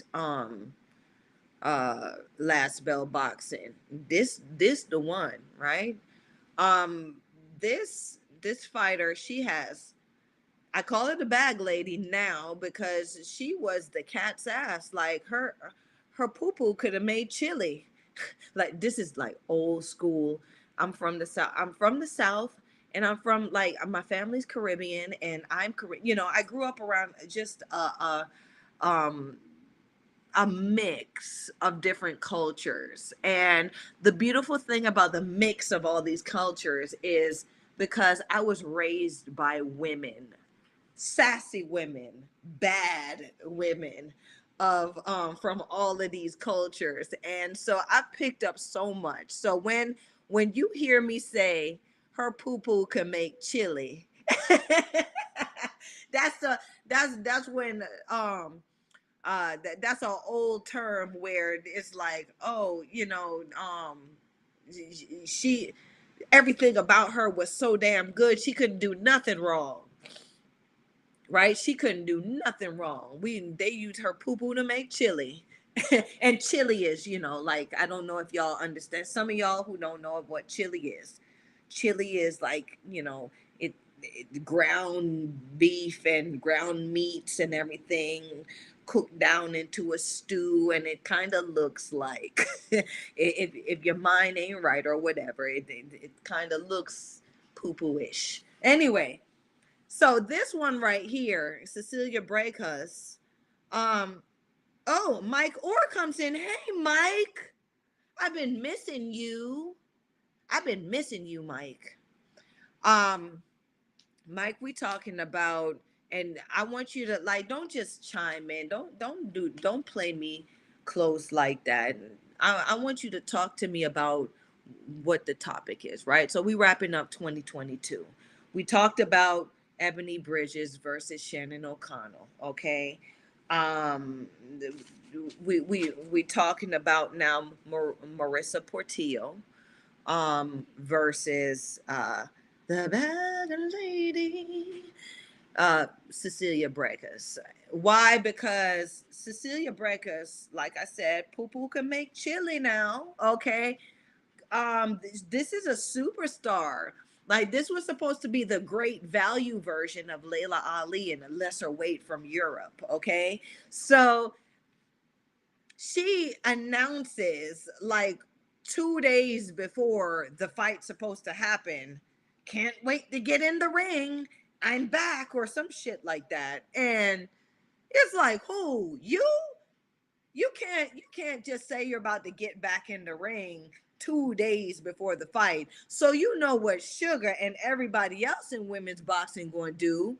We're going to go to bum, ba, da, da, Box Rec, because at the end of the day, at least we know Box Rec going to let you know if a fight's happening or not, right? They're connected with the commissions and the promoters or whatever, and you can tell who's gonna fight when, who's scheduled to fight when. So this fight, even when she announced it 2 days before the fight was gonna happen, wasn't even listed on BoxRec. Strange, very strange, especially for Cecilia Brækhus, right? I mean, they trying to make her a legend, but which confirms, which just enforces why I feel the way I feel about this fighter, right? I mean, people may love her, y'all. It's okay to love her. I don't have much respect for her. Yeah, she did the work or whatever it is, but did she earn the accolade? Did she earn all of this? The only thing I would say she earned was that silver medal at the World Championships when she was in the amateurs, because you can't at the time that she came through, we just missed each other by that, because when I came out of amateurs is when she came in. So I left that. When I left, she came.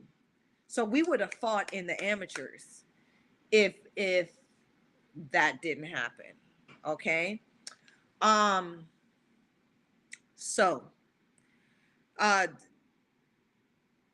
Cecilia Brækhus announces that she's gonna fight 2 days before the fight. The fight is not recorded, or the fight is not confirmed on BoxRec.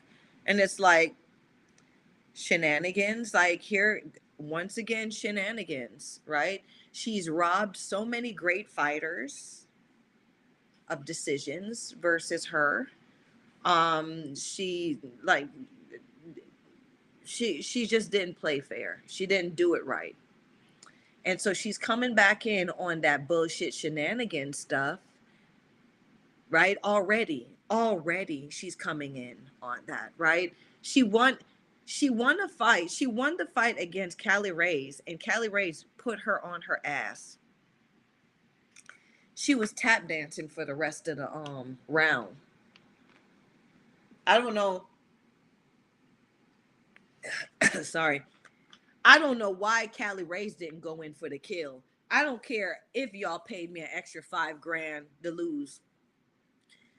I give y'all money back, because I'm a that's blood in the water.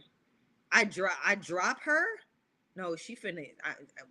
We finna get her out of here. Anyway, um, sorry. The thing about Marissa Portillo, right? Because Cecilia Brækhus, I think, is a crone now. I forgot how old she is. She should be around 40 years old now. Yeah, she should be about 40. Excuse me. So she should be about 40 years old now. So she's a crone. She's got enough tricks up her sleeve to do a lot better than she did because it went to decision. Okay, this fight went to decision. That's number one. Michael Orr chimes in, hey baby, I miss you. You need to come back and do me like this more. You gotta come back and keep doing me like this. You don't leave me no more, Mike. So Mike says she's 41 years old. Okay. Marissa is 34 years old. Cecilia Brækhus is about 5'9". Sorry. Ooh. 5'9", 5'10". Marissa Portillo is 5'5". Oh, we're not even ending at that. Michael Orr says Portillo fought nobody before Brækhus. Well, let's read the whole receipt. Michael Orr says Portillo fought Britos last, who was 1 win, 13 losses, and 1 draw. Okay, Brooke D comes in. Brooke D says, I missed that whole spiel. But yes, I tried to find it. It's on Box right now. I still haven't found any news or video of the footage. And it was a 6-rounder. And this, I mean, Brooke D's looking this up. Okay. So we got 3 people on the job. Me, Mike, and Brooke. And we still can't find. We still don't know what's going on. We still, you know, can't find the puzzle pieces to the bullshit. You know what I'm saying? I don't care. Love her, but don't love her for being no great fighter. Don't do that. Love her for the shenanigans. Love her because she's beautiful. But she don't play fair. So Brooke D comes in and says Michael Orr no, she hasn't fought anyone that was clearly a tune-up, guaranteed win for her, but she should have been able to stop her. High five, Brooke D. High five. High five. Yes. That's what I'm saying. It even went to decision. But y'all, check this item on the receipt. Marissa Portillo fights at 125 pounds. Cecilia Brækhus ain't never seen that weight as a fighter. Ain't never been that low. Why did they pick a tune-up that, I mean, of everyone that they could have picked, right? They could have even called Chris Namath back. Yeah. I mean, Chris Namath, she's up for the challenge, right? She done been knocked around by enough people, but a fight between Cecilia Brækhus and Chris Namath would have definitely been interesting, and it would have been a great tune-up. Okay, but they pick Marissa Portillo.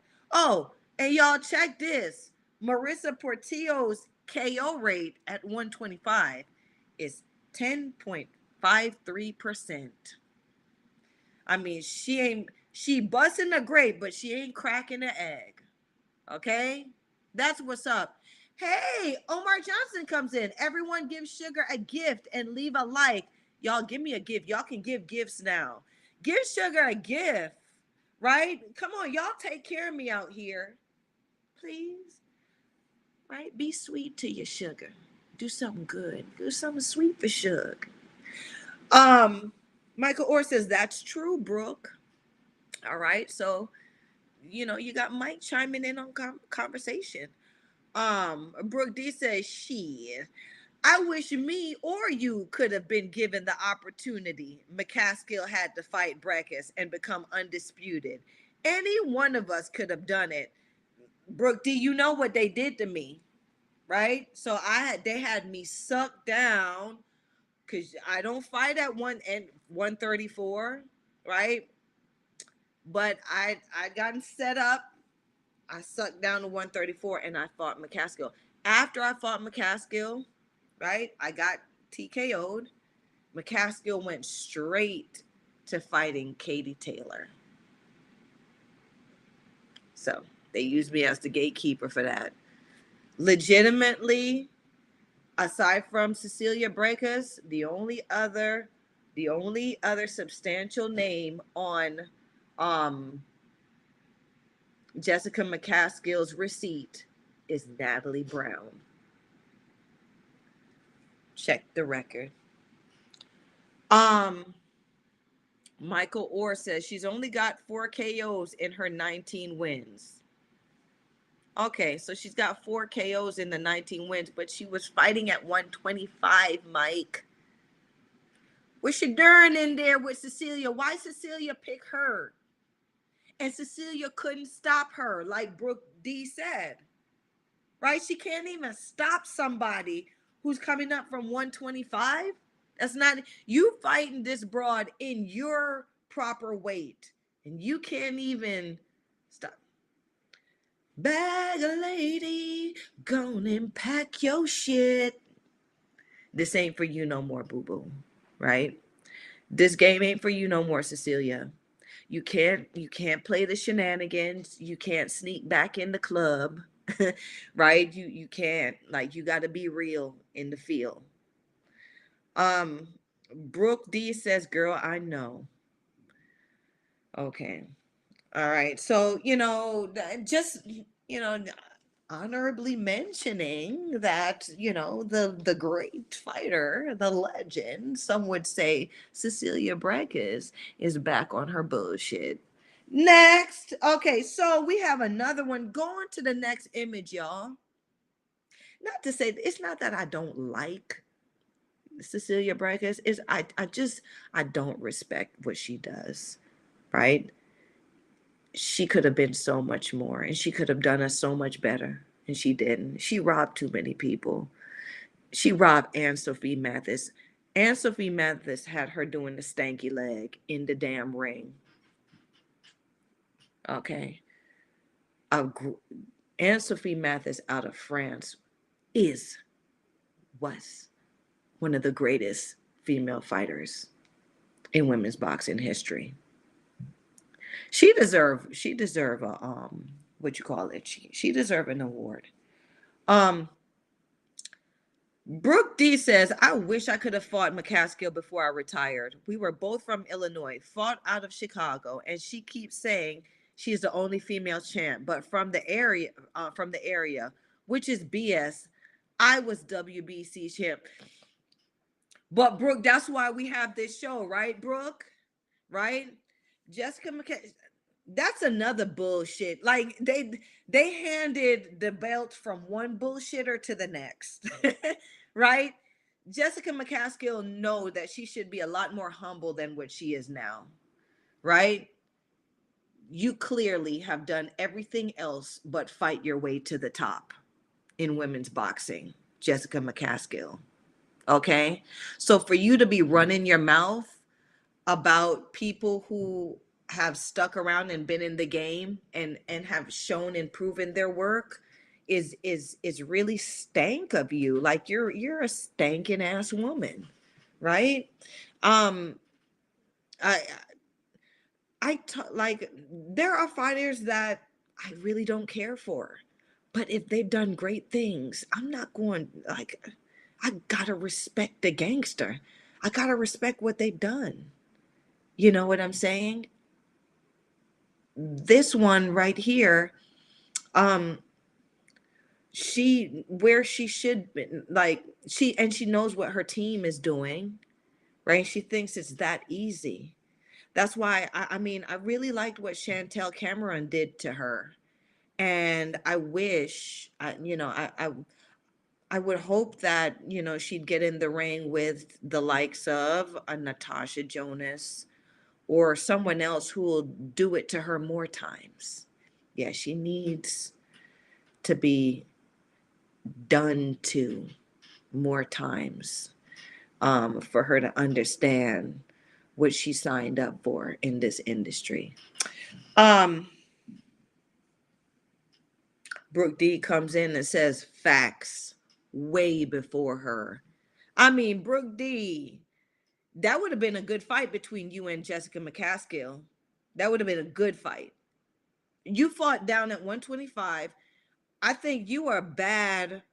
You are a badass right up into 135. You are badass from 125. That was your range. You were dangerous. And she was in that range too. I would have loved to seen you fight Jessica McCaskill. Talking about she's the only one out of Illinois. Mary McGee is over there too, and she wasn't. She don't even want to touch McGee with a 10-foot pole, right? She don't want to fight nobody real, right? Same kind of person like just like Cecilia Brækhus. Like we got to weed these crappy women boxers out. Brooke D says belt was at 135. So Brooke D is a world champion at 135. I know my stuff. I wasn't even looking it up. Like I know my stuff. I know my stuff, right? Um Brooke D, was a goon out there that I had to acknowledge because I was around the same time Brooke was fighting, right? And as much as I respected her, if Brooke D had came up to 140, we'd have probably fought, right? But it wasn't me fighting Brooke D or me fighting any of the fighters that I fought. Is never out of, that's one thing. The fighters that I fought, I had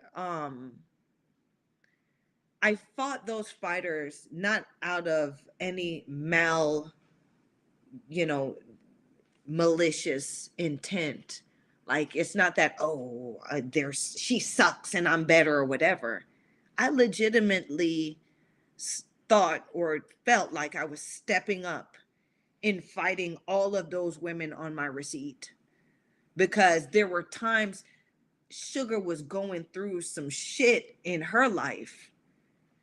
I didn't have very many professional fights, and I had like 3-year hiatuses, and I had to go underground sometimes. So when I came up top, when I came, to into the sunlight or whatever, Omar Johnson said like, subscribe, and share. Y'all don't forget that. And give me a gift too. But it was me coming back. Those were the toughest women that would step up to fight me at the time, and I respected all of them for that.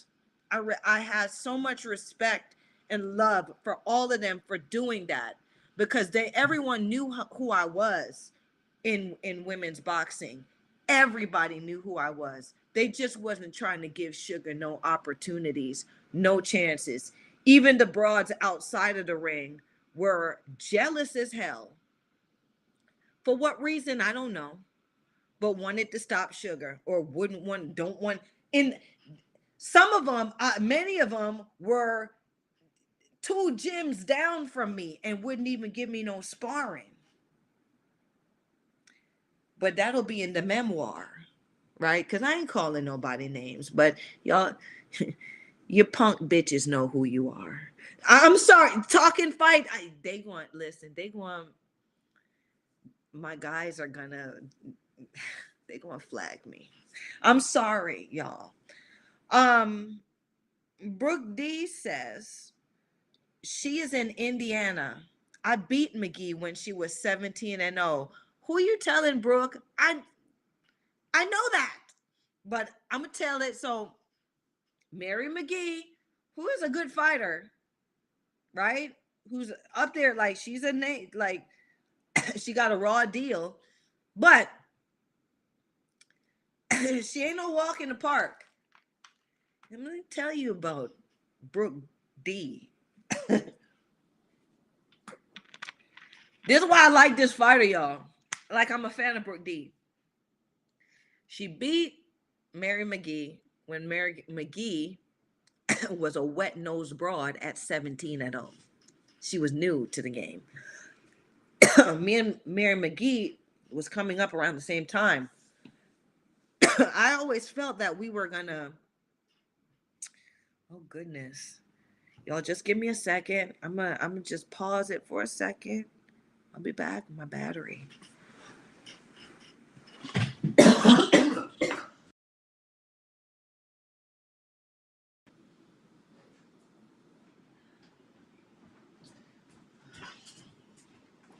All right, you guys, just be patient. I'm sorry, my battery.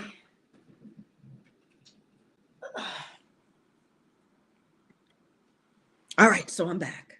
All right, so I always thought I would face off with Mary McGee at some point, but it just never happened. Um, Mary McGee, she talks a lot of stuff. She's a show woman, right? But I think she's got to get it together more. So she's got to get it together with her training. She needs better trainers. She needs better corners. She needs people who actually care about her. Her promoter, I think his name was Octavius or something like that, when she started, because she didn't have, I don't think she had much of an amateur career, but he was taking very good care of her, and he died suddenly, and she's been on her own ever since, trying to find her way through this industry. Became a mother and everything. So I'm proud of her. I like her determination. Um, so Brooke D says, she's in Indiana. I beat McGee when she was 17 and 0 in her hometown. McCaskill would beat McGee, I believe, just because of her style. It's similar to my brawler style, and Mary can't handle the pressure, to be honest. I see that too. That's why I said Mary can, though. She needs a better trainer. Mary McGee needs to get out of Indiana. I know she reps Indiana hard, but Mary McGee, not even get out of India. She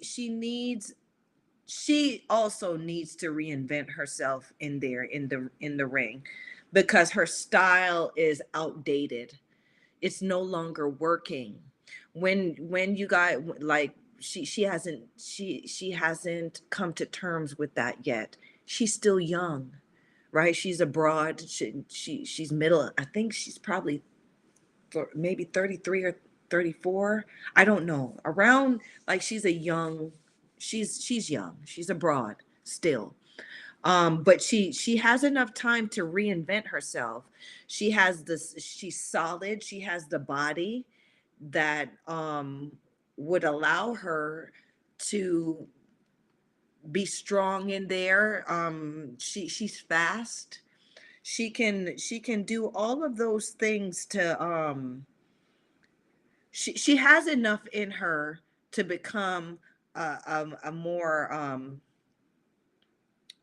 a more devastating type of fighter. Now she's more into the showiness, and um that's not going to work for her. That's no longer going to work for her. About my father's business says, I'm late. What's up, Miss Brown? Hey, my father's business. Well, you're late, but thanks for coming. I really appreciate you showing up. Um, about my father's business types in and says again, I'm late. What up, sugar? What up, my father's business? What you been up to? What you been doing? Right? I hope you doing out here doing what you gotta do, doing right by who you gotta do right by. Huh? Um, Brooke D says she's 36, I believe. So, and you talking about Mary McGee. So I still think she has a bit of time. Remember, I say the window 34 peaking into, like, when a woman boxer starts to peak. Um, it 34, 35, 36. 37, 38. 39 is when you got to start working hard to stick around. 40, keep working. 41, keep working, right? Because now you're in those ages where they're looking at you as a crone, and you can't outwork these young broads coming up. You gotta now know yourself in the ring, and know what works for you, and know what what you need to do to breathe fire on these broads out here. So in the picture here, you will see, y'all cut the picture off.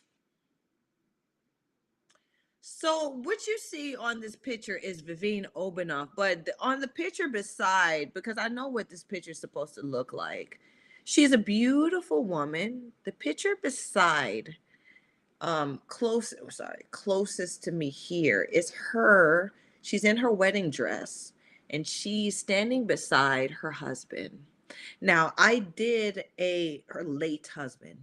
I did an episode about Vivian Obanoff uh, earlier in the year. Ain't that something? Right? Because I wanted to let y'all know what what what happens, or what goes down in women's boxing, what women have to deal with. And I'm not saying I know the story here. I want y'all to check the episode out, right? But I'm just going to kind of recap what I spoke about in the episode. This is a genuinely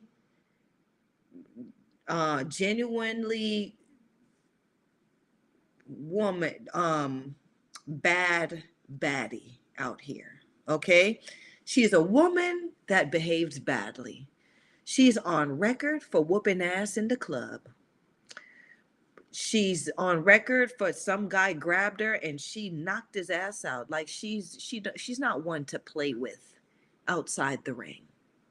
Okay, and she's young. I think she's Brazilian. Yeah, so she's from South America. Her late husband is a Frenchman who owns a lot of hotels and high end hotels and restaurants. Vivienne Obanoff had made her name. Uh, she had made her name big time by being the one that slumped Natasha Jonas. Okay, like she slumped Natasha Jonas, and it wasn't on some shenanigans. She was brought in as a as a unwitted victim, and ended up slaughtering Natasha Jonas that night in the ring. Okay. She's very strong. She got that thunder clap, like what me and Mike talk about. Okay. Um, so what happened? Oh, thank you, my guys. Thank you. They love me. So you see that man on the side, and I'm sure y'all are thinking, my gosh, how did he get such a beautiful woman? I mean, I would think, because personality goes a long way, but I don't know how long that personality, like you.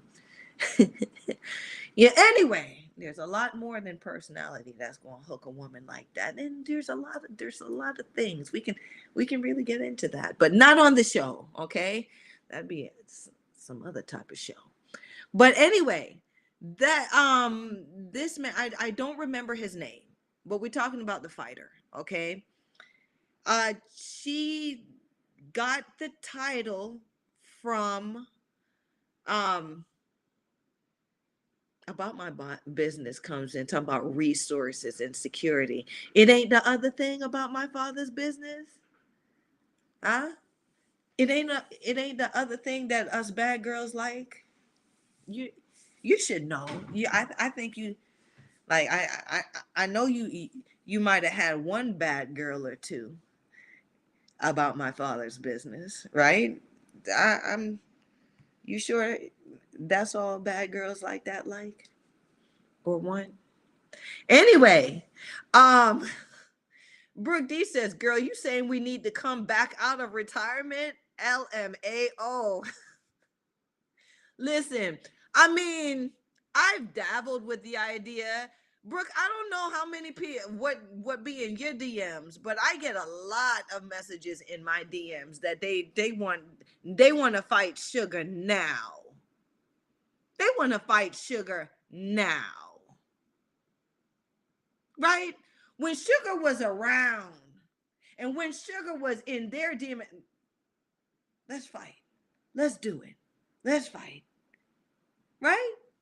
They was curbing me, leaving me on red, but now they want to fight. Brooke. I mean, I've even entertained it, you know. I've been how much then? How much? I may do it. How much? Oh, for that bullshit? Left on red. Next. No. So I think my bones are soft. I mean, they still call me Sugar, but they call me Juicy also too. Like I done got juicy around my hips and stuff. And I like it, right? I kind of like this life. I like talking about the fight. If I haven't been if and it's true, if I'm not gonna go hard doing this, I can't go at all. You know, that's how that goes. Michael Orr says, hell yeah. Mike, I know you like this type of talk. Michael Orr says, let's get it, ladies. Oh, you talking about coming out of retirement? Yeah, let's get it. Bring that money, right? I mean, women's boxing should entertain some of us baddies coming out of retirement. But what they want to do is they want to ignore us and they want to make their own champs like, you know, Eddie Earn and all of these people. They want to make their own champs. They want to make Kool-Aid and ain't got no Kool-Aid packets. Right? They sugar water, right? We the flavor. The oldies, the olden, the crones, the ones that did, we're the flavor. We're the flavor. We're the one that kept it interesting. We're the one that kept it. We're the one that made the culture, right? Not even just me, the ones before. Fredia Gibbs, right? Kathy Collins, right? There's so many ones before. Bonnie Canino, the flavor. Don't make me keep going back, right? Right? We got I forgot the name, the sisters that were Native Americans, right?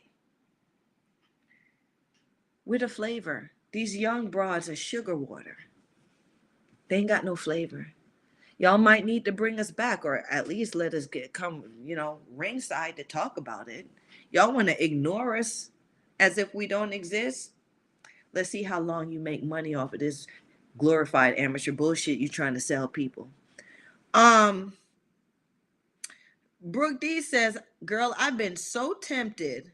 LMAO. Get the paper. There was coins before us. it was it was pennies, wasn't it, Brooke?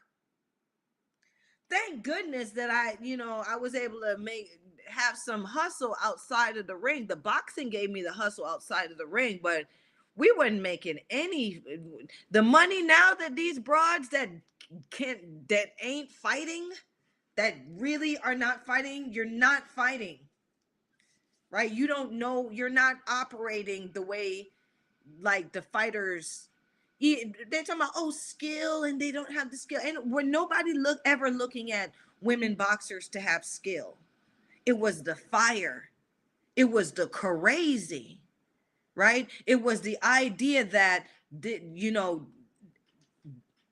spirit. It was the spirit and the heart that you looked at in a woman when she got in the ring. It wasn't about her skill. It wasn't. It was never about skills. Skills help now, right? But at the end of the day, You're not looking at skill or whatever for a woman. It's boring. It's boring. We want to see a broad fight for something. We want to see a broad with passion in there. That's what it is. Women are passionate, and that's what sells, and that's what's intriguing. Um, Michael Orr here laughing, showing me the laughy faces. Brooke saying facts. Michael Orr says slump some chumps, right? Um, Brooke D is saying at Michael Orr, giving him dap. Brooke D says, girl, oh my gosh, why not in our time, right? Brooke D says 4K, best payday for me. I don't know about you, but that was my best payday. Wow. And she's a green belt holder. WBC. We went through this. I educated y'all. Look at my old episodes, right? Brooke D won the green belt, the WBC, the belt. Okay. And 4K was her biggest payday in the ring. And now these wet nose broads are turning their nose up at 4K. They really are. Right? And then giving us um friggin' sugar water. No flavor. Giving us sugar water when they do get in there to fight. About My Father's Business says these women try their best to keep y'all's caliber out of their sandbox. They do. About My Father's Business. You was around when Suge was green, was a wet nose broad. You was in the gym when Suge was in the gym, right? You remember those times when Suge was that scrappy Afro puff wearing girl, young girl. Did any of those name broads want to spar with Sugar? Did they want to stand in there with Sugar? Hmm?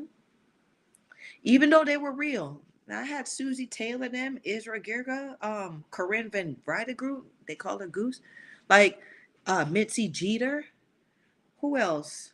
Um, Goodness, I've sparred with some names, some women who are names, right? But most of the time they ain't want no smoke. I was in there with the boys. Um, Brooke D says at About My Father's Business, you know that's the truth. Brooke D says they're getting 3 figures now at the least. You talking about they're getting 4 figures at the least, Brooke. At the least, they're getting at least 1,000 when they go in there for a 4 rounder. Yeah, they getting treated good. About My Father's Business says nope. Nope to what? Nope to what? Explain the nope. Anyway, so the reason why I'm talking about Vivian Obanoff is she just got sentenced to 16 years in prison. I told y'all what happened. They found her ex or her late husband deceased. Cause of death is he was bludgeoned in the head 19 times with a baseball bat that was found in Vivian's trunk, in the trunk of her car. All arrows point to her. The sad thing about this one is Miss Obanoff is a mom. She has a 10-year-old child. She's going to be in prison for 16 years. When she gets out of prison, that child who's 10, he's going to go 16 years without his mom. Without his mom. Boy, I don't know about that. I got one and I ain't finna risk nothing to lose out on him and his life. You know what I'm saying? So I'm not saying I know what happened in Vivian's situation. right? No one knows what happens behind closed doors.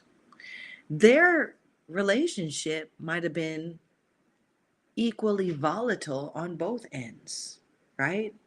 One may hit the other, one may do, you know, bad things to the other.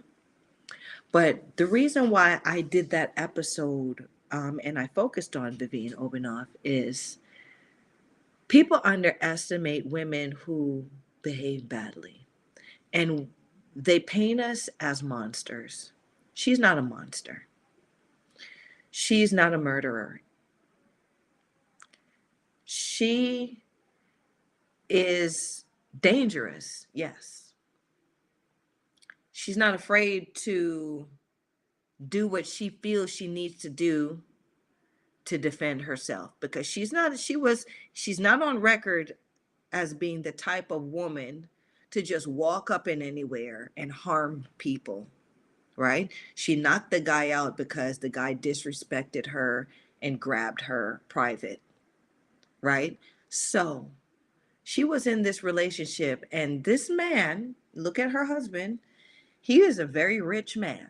So I know she was in it because Vivian, aside from that, she's from Brazil. Life can be very hard, for a single mom in Brazil.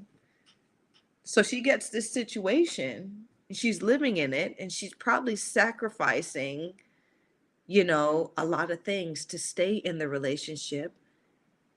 And the relationship is a toxic relationship. And before she makes up her mind to walk away, because she realizes that she's dangerous, she sticks around until the situation gets so bad that someone ends up dead. And not only does one person lose their life, 3 people lose their life. She loses 16 years of her life because she's in prison. And her son loses 16 years that he could have been or had with his mother. Sad, sad, sad.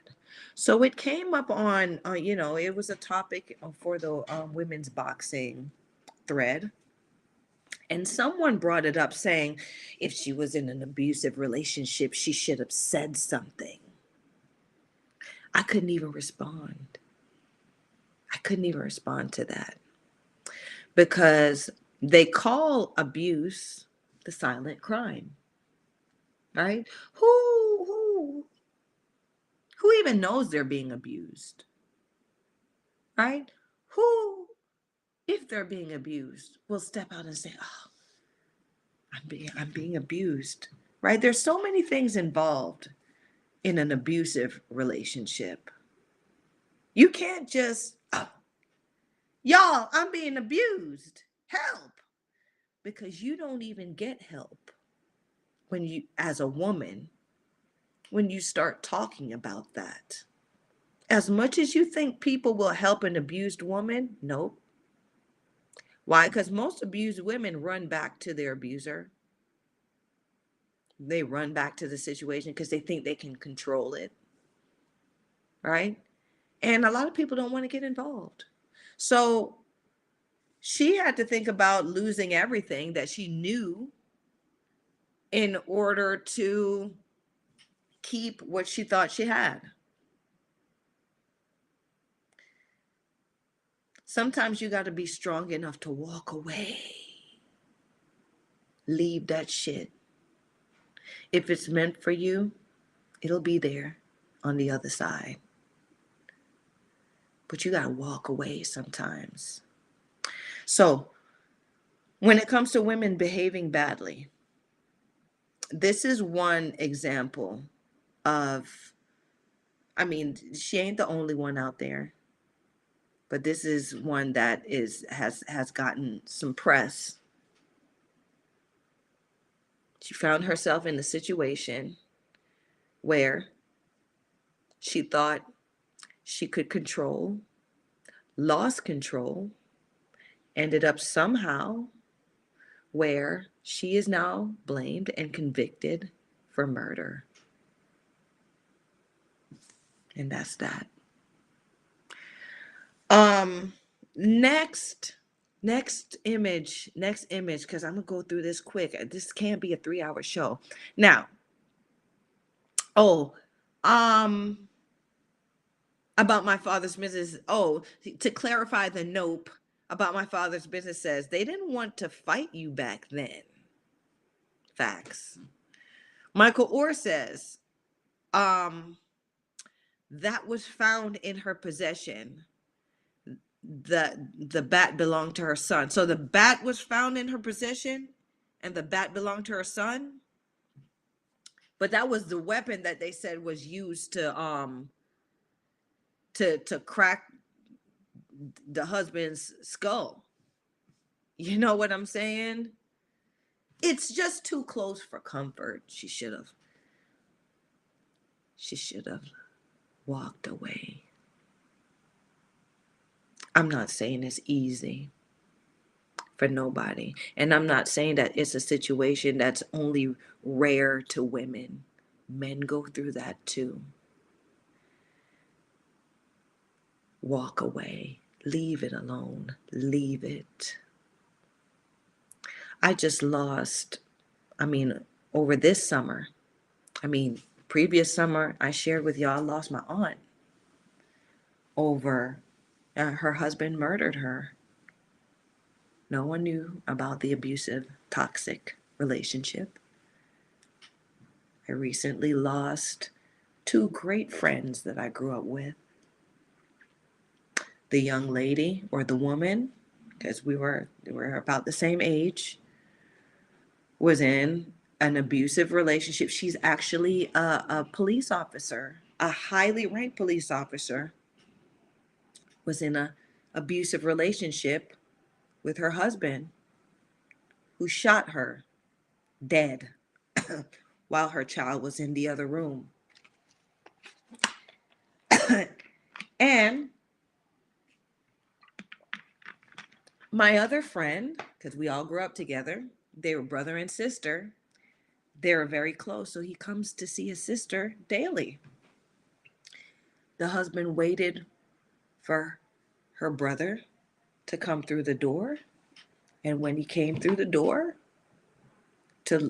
and saw his sister shot dead, the husband popped him too and killed him. So a brother and sister shot dead in the same day, while my friend's child is in the other room. He'll never know his mother. This shit is real.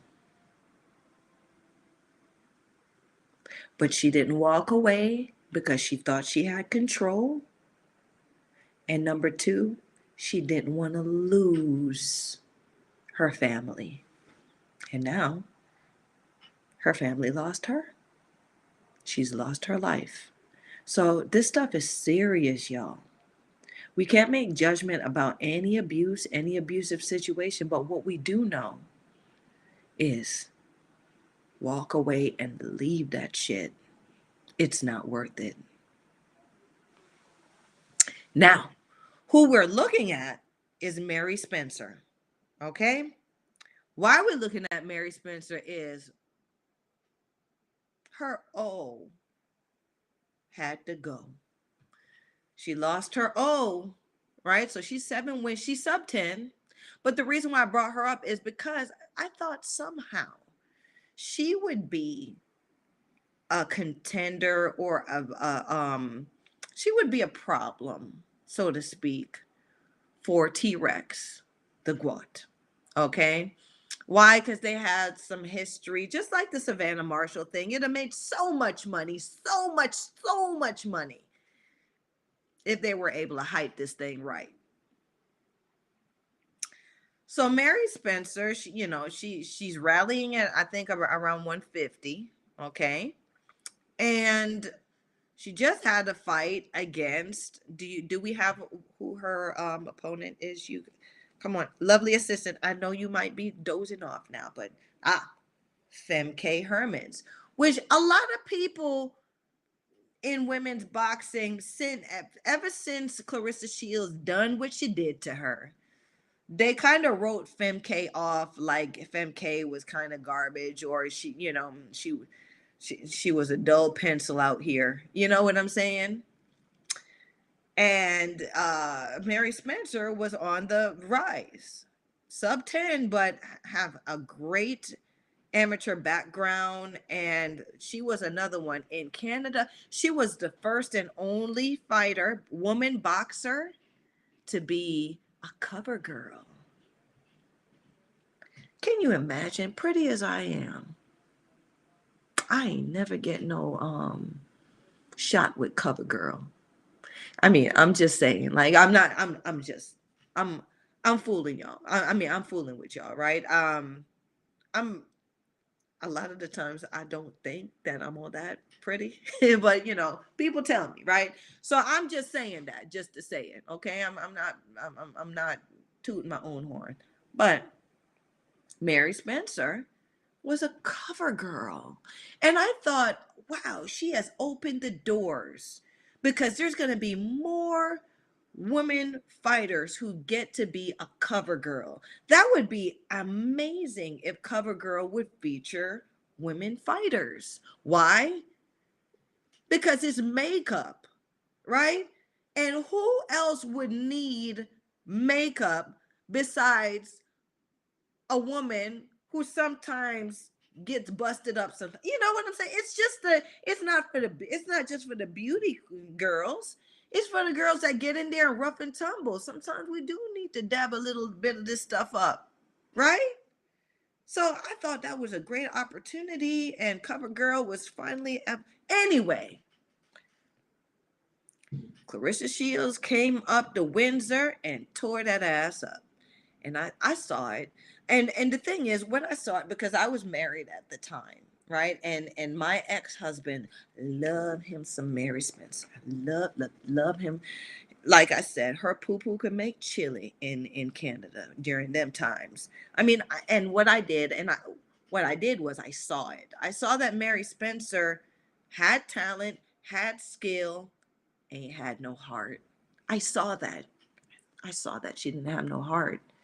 But I seemed at the time people saw me as a hater because I was saying that where everybody was, sipping the sugar water. Okay. Clarissa Shields came up and it was a duel. This was around the time where they were fighting for the spot to go to Olympics. Clarissa Shields came up and tore that ass up. And when they had it on, they had the footage of it. And I remember Clarissa Shields hit her with a shot. And she looked at Clarissa Shields like, I can't believe you're doing this to me. And backed up and started like backpedaling. And she stopped fighting, right? She was just kind of hanging around. And Clarissa Shields won the fight. Then, um, you know, after that, um, Mary Spencer just was never the same, right? She waffled her standing, in to go to the Olympics, and everything just went down the drain. She stepped out of boxing for a while, I guess, to find herself and stuff, and to figure out what she wanted to do, and she came back. I thought in doing that, because I mentioned that in an earlier episode, I thought in her coming back, that was her saying that I found my weakness. I found that part of myself. I fed it. It grew and became a monster. And now I'm ready to take it into the ring.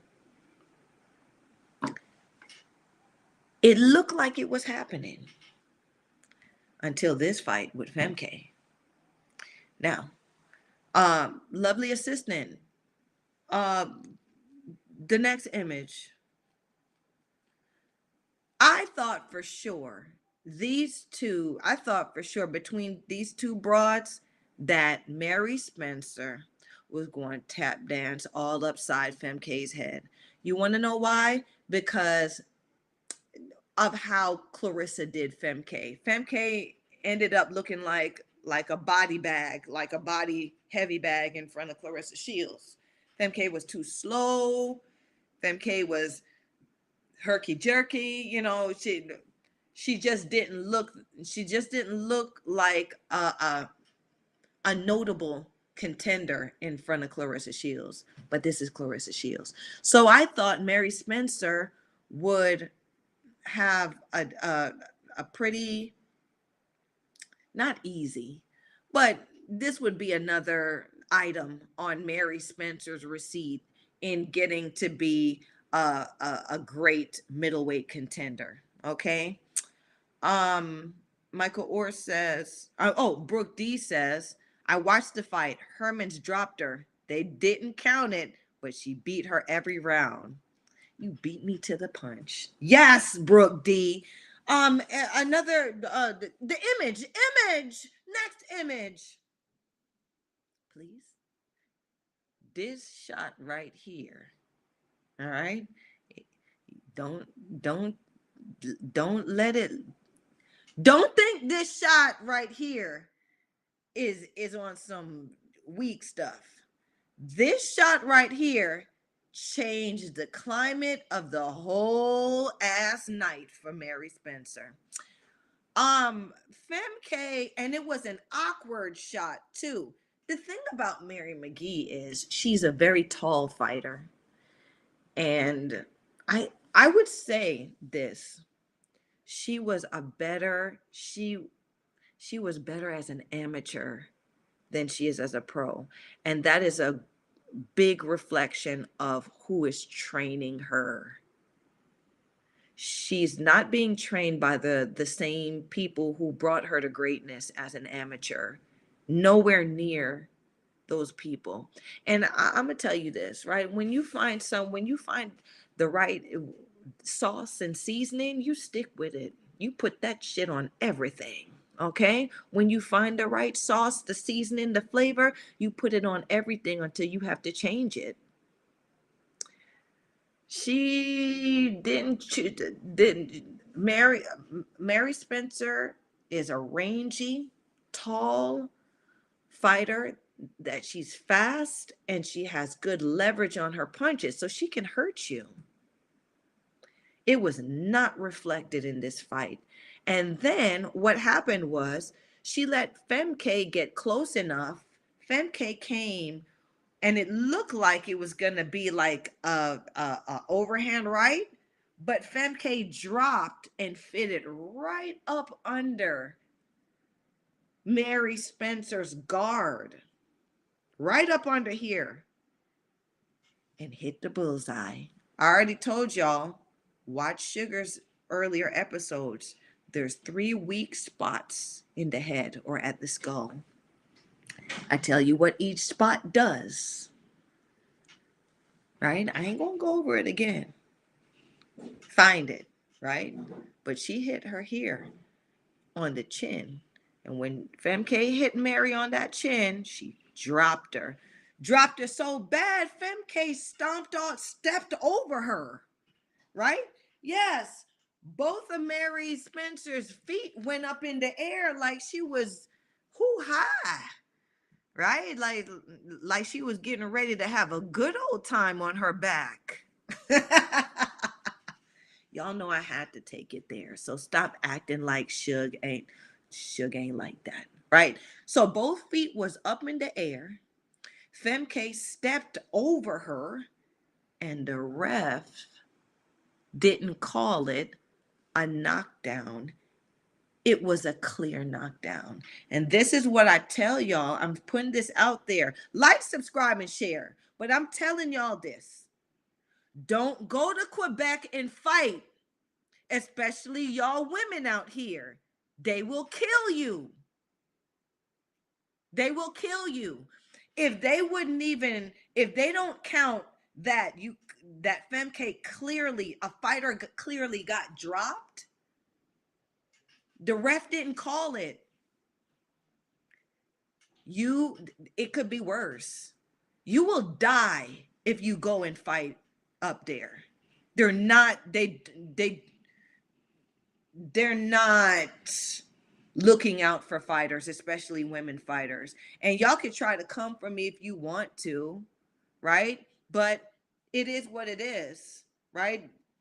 Take the footage off cyberspace, take the facts off.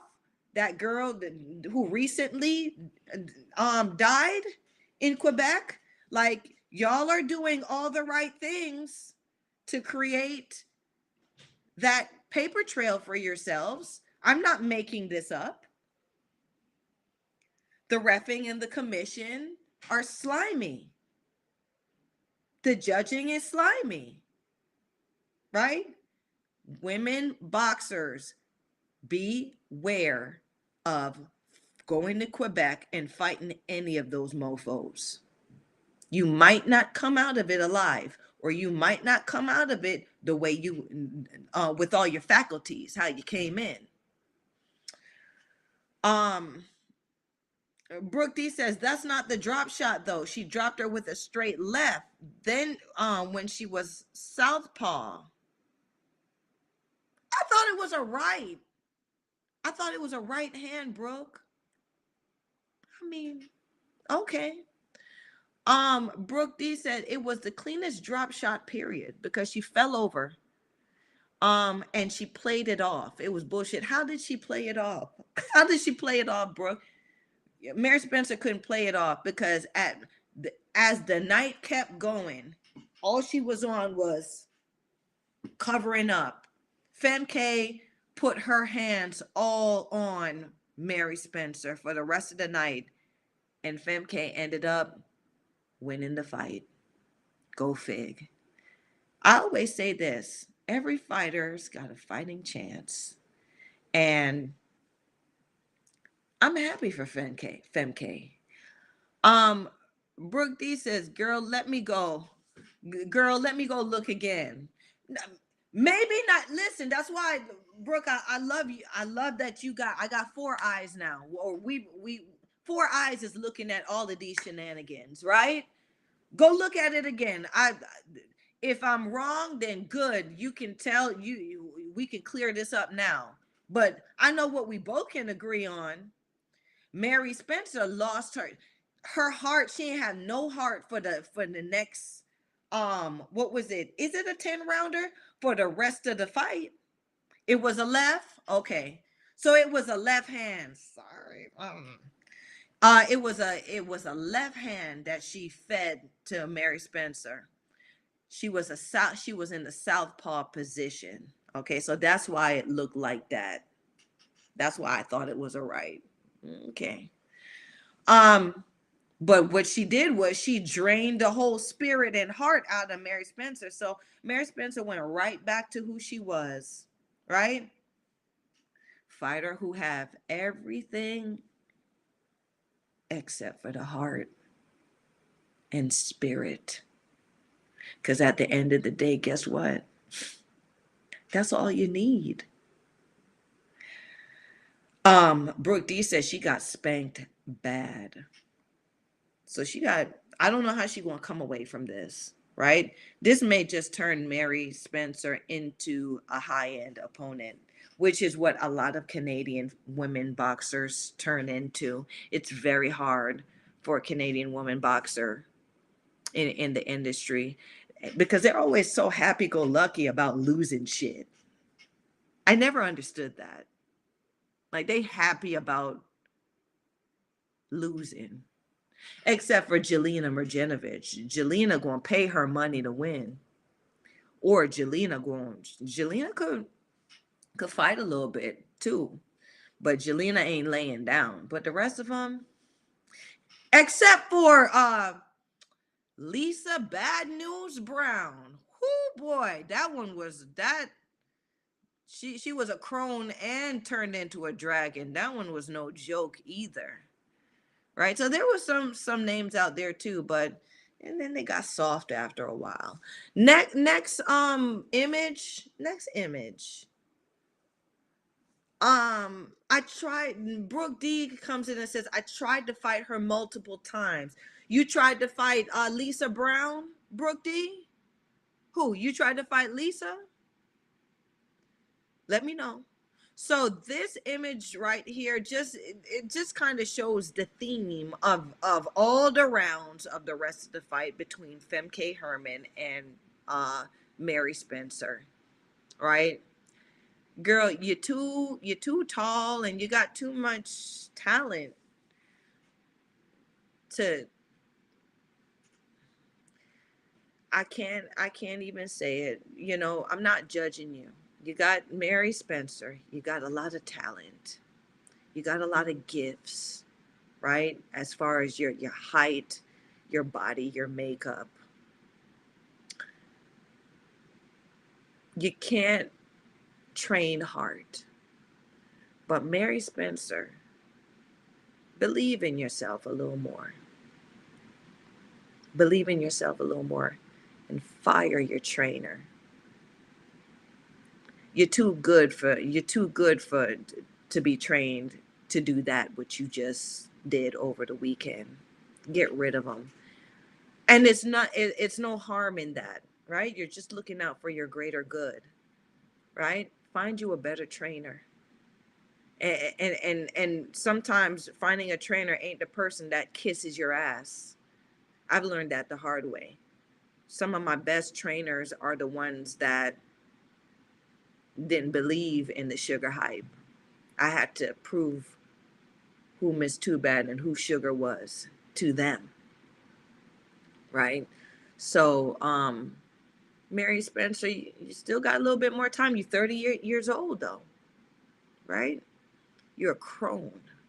You got to think about what your exit is going to be. Because Femke Herman, she's what, 32 years old? She's a young broad in the game. She may make it back up to the top, right? But you only got a couple minutes left in the game, Mary Spencer. Make the best of them. Brooke Deidre said Jelena Marjanovic. Oh, okay, because I know Lisa Brown will fight anybody. Yes, girl. I even tried to fight Jelena. Yes. And I went to Edmonton and did an exhibition with her because her punk ass was like, okay, well, we'll do an exhibition and we'll see after that. But what happened is I ended up whooping her ass in the exhibition and I never got a call from them again. Why? I mean, it just ain't in me to lay down. Unless it's going to be fun for both of us. I'm just saying. Um and so is there any more are there any more images? So that's the end of the fight there and you see like Femke, like you see the emotion in her victory. For those who are for those who I wasn't who are not looking at the images, y'all come watch the Sugar Show, but like Femke is in tears that the referee is holding her hand up in victory. Why? Because I'm sure Femke knew what she was facing when she went into that territory, Quebec especially. And Femke knew what the climate was when she clearly dropped Mary Spencer and the referee took no notice or note of it. So she fought the rest of her fight, that fight, like that was going to be her last fight, and she earned that win. Congratulations, Femke Herman. Okay? You've solidified yourself as not being no joke in the boxing ring. Okay? You are, and being a gatekeeper, there's nothing wrong with that, right? She is a gatekeeper. So unless you are of a certain caliber, you're not getting past Femke Herman, and it's okay. Brooke D says about her fighting Jelena Marjanovic, saying, "Of course I was a risk too. LOL. Of course you were a risk, Brooke. But you versus Jelena, she had enough money to where, Jelena Marjanovic, if y'all don't know this, I'm going to tell y'all about Jelena Marjanovic. She's a millionaire. Aside from boxing, her family owns all, if not most, but all of the high-end hotels in Edmonton, Canada, right?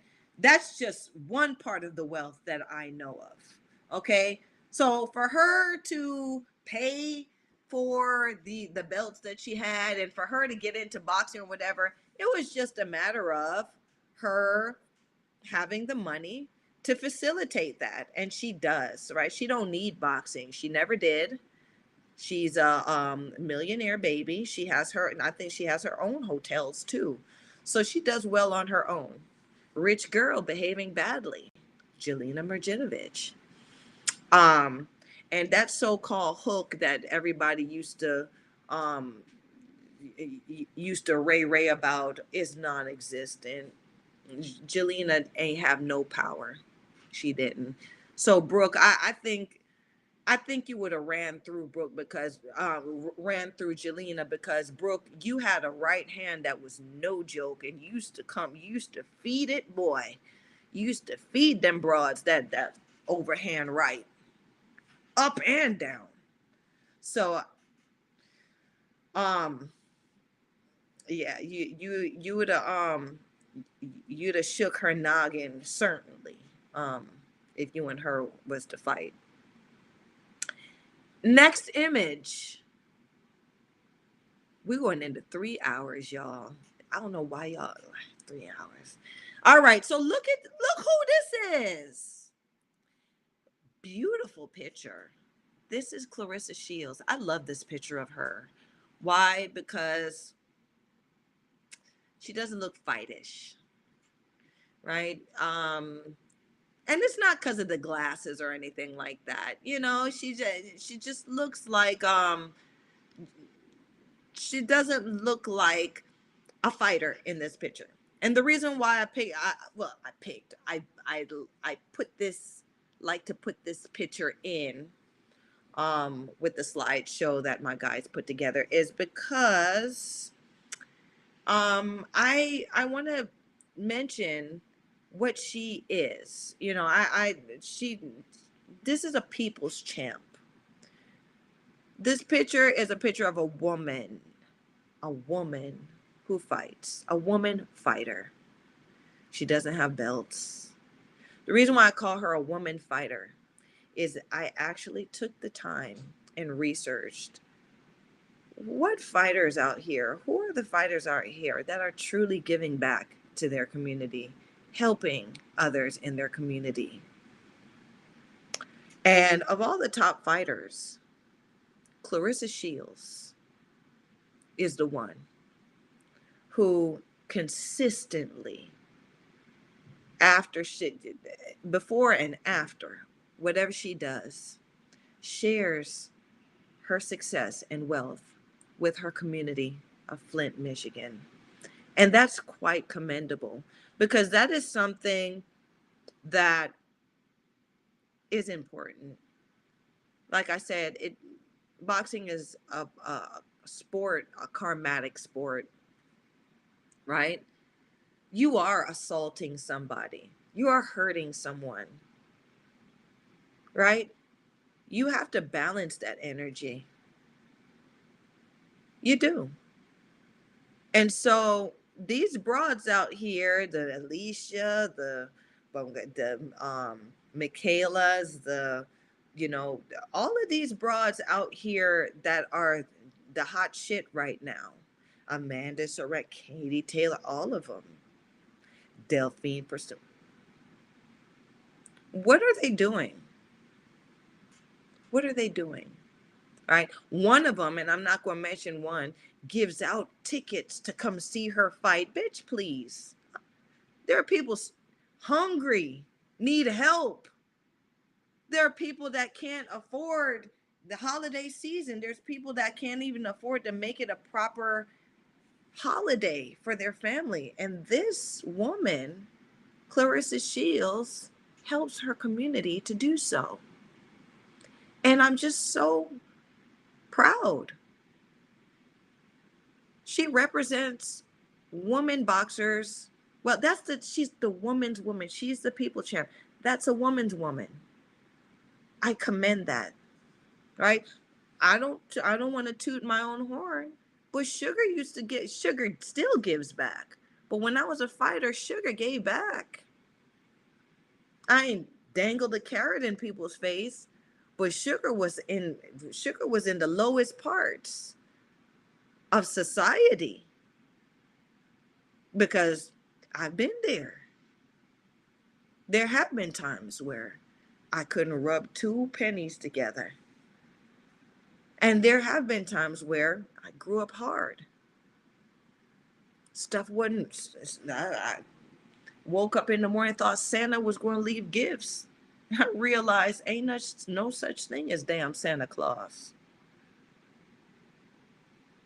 So I would have loved somebody like Clarissa Shields, a champion in my community, to shine some light on my and give me a little bit of uh, support and love as a kid, as a woman, as someone in the community that wants good for everyone in the community. So I'm going to wrap the show up by I mean, it ain't New Year's yet, but this is how I'm going to wrap up 2022. Clarissa Shields beats them at every turn. She's a good person. As much as y'all want to talk about she's a bully and she's this and she's that, and the people want to see, she got people who want to see. She got people who want to back her.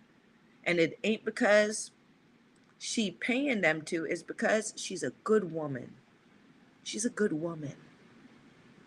She's a family woman. Okay? She knows what that is. She exudes what that is. I'm not telling y'all that every woman boxer needs to be a Girl Scout, right? But like I said, there has to be more layers to who you are. You can't just be out here fighting and behaving badly, right? We've seen where it gets us. This is the good. Vivian Obinoff is the worst that it can. I mean, it can get even worse than what Vivian. Like Vivian could have lost her life, right? What we do is we try to do our best. We try to be the best women we can be, of course, while behaving badly. So that's it, you guys, for the Sugar Show. At least this is the last episode for 2022. Thank you guys for chiming in. I love y'all so much. We've come a long way, since the Sugar Show started. Thank you so much for your support. I will always, always, well, try to be here for my misfits on Wednesday nights at 7:30. Please chime in, like, subscribe, share the sugar, and I wouldn't mind getting a gift or two. I love you guys so much. Brooke D says, have a fun and safe, happy new year. You too, champ. You know what we can, we want to talk about this new year thing. Me and you, right? We got some plans coming in for the new year. Thank you so much, Brooke D, for participating in what we got going on. And I hope that you and I, this will be the beginning of something great and grand with us both. Thank you, Michael Orr. Thank you, my guys at Talking Fight. Thank you for all the people who have ever chimed in, right? I should have I should have a list. I don't. Okay? And it ain't because I don't care, right? But there are some people who watch and have never chimed in. And I don't want to name just the people who's chimed in and leave the ones who's not chiming in out. I don't want to do that. But what I'm going to do is I'm going to leave y'all with some of this sugar. Mwah, mwah, mwah, all the sugar. And know that I will be here next Wednesday. Same face, may not be the same place, okay? But we're going to be in 2023 this time. And I look forward to having a wonderful year with all of you. Okay? So until then, see you next time.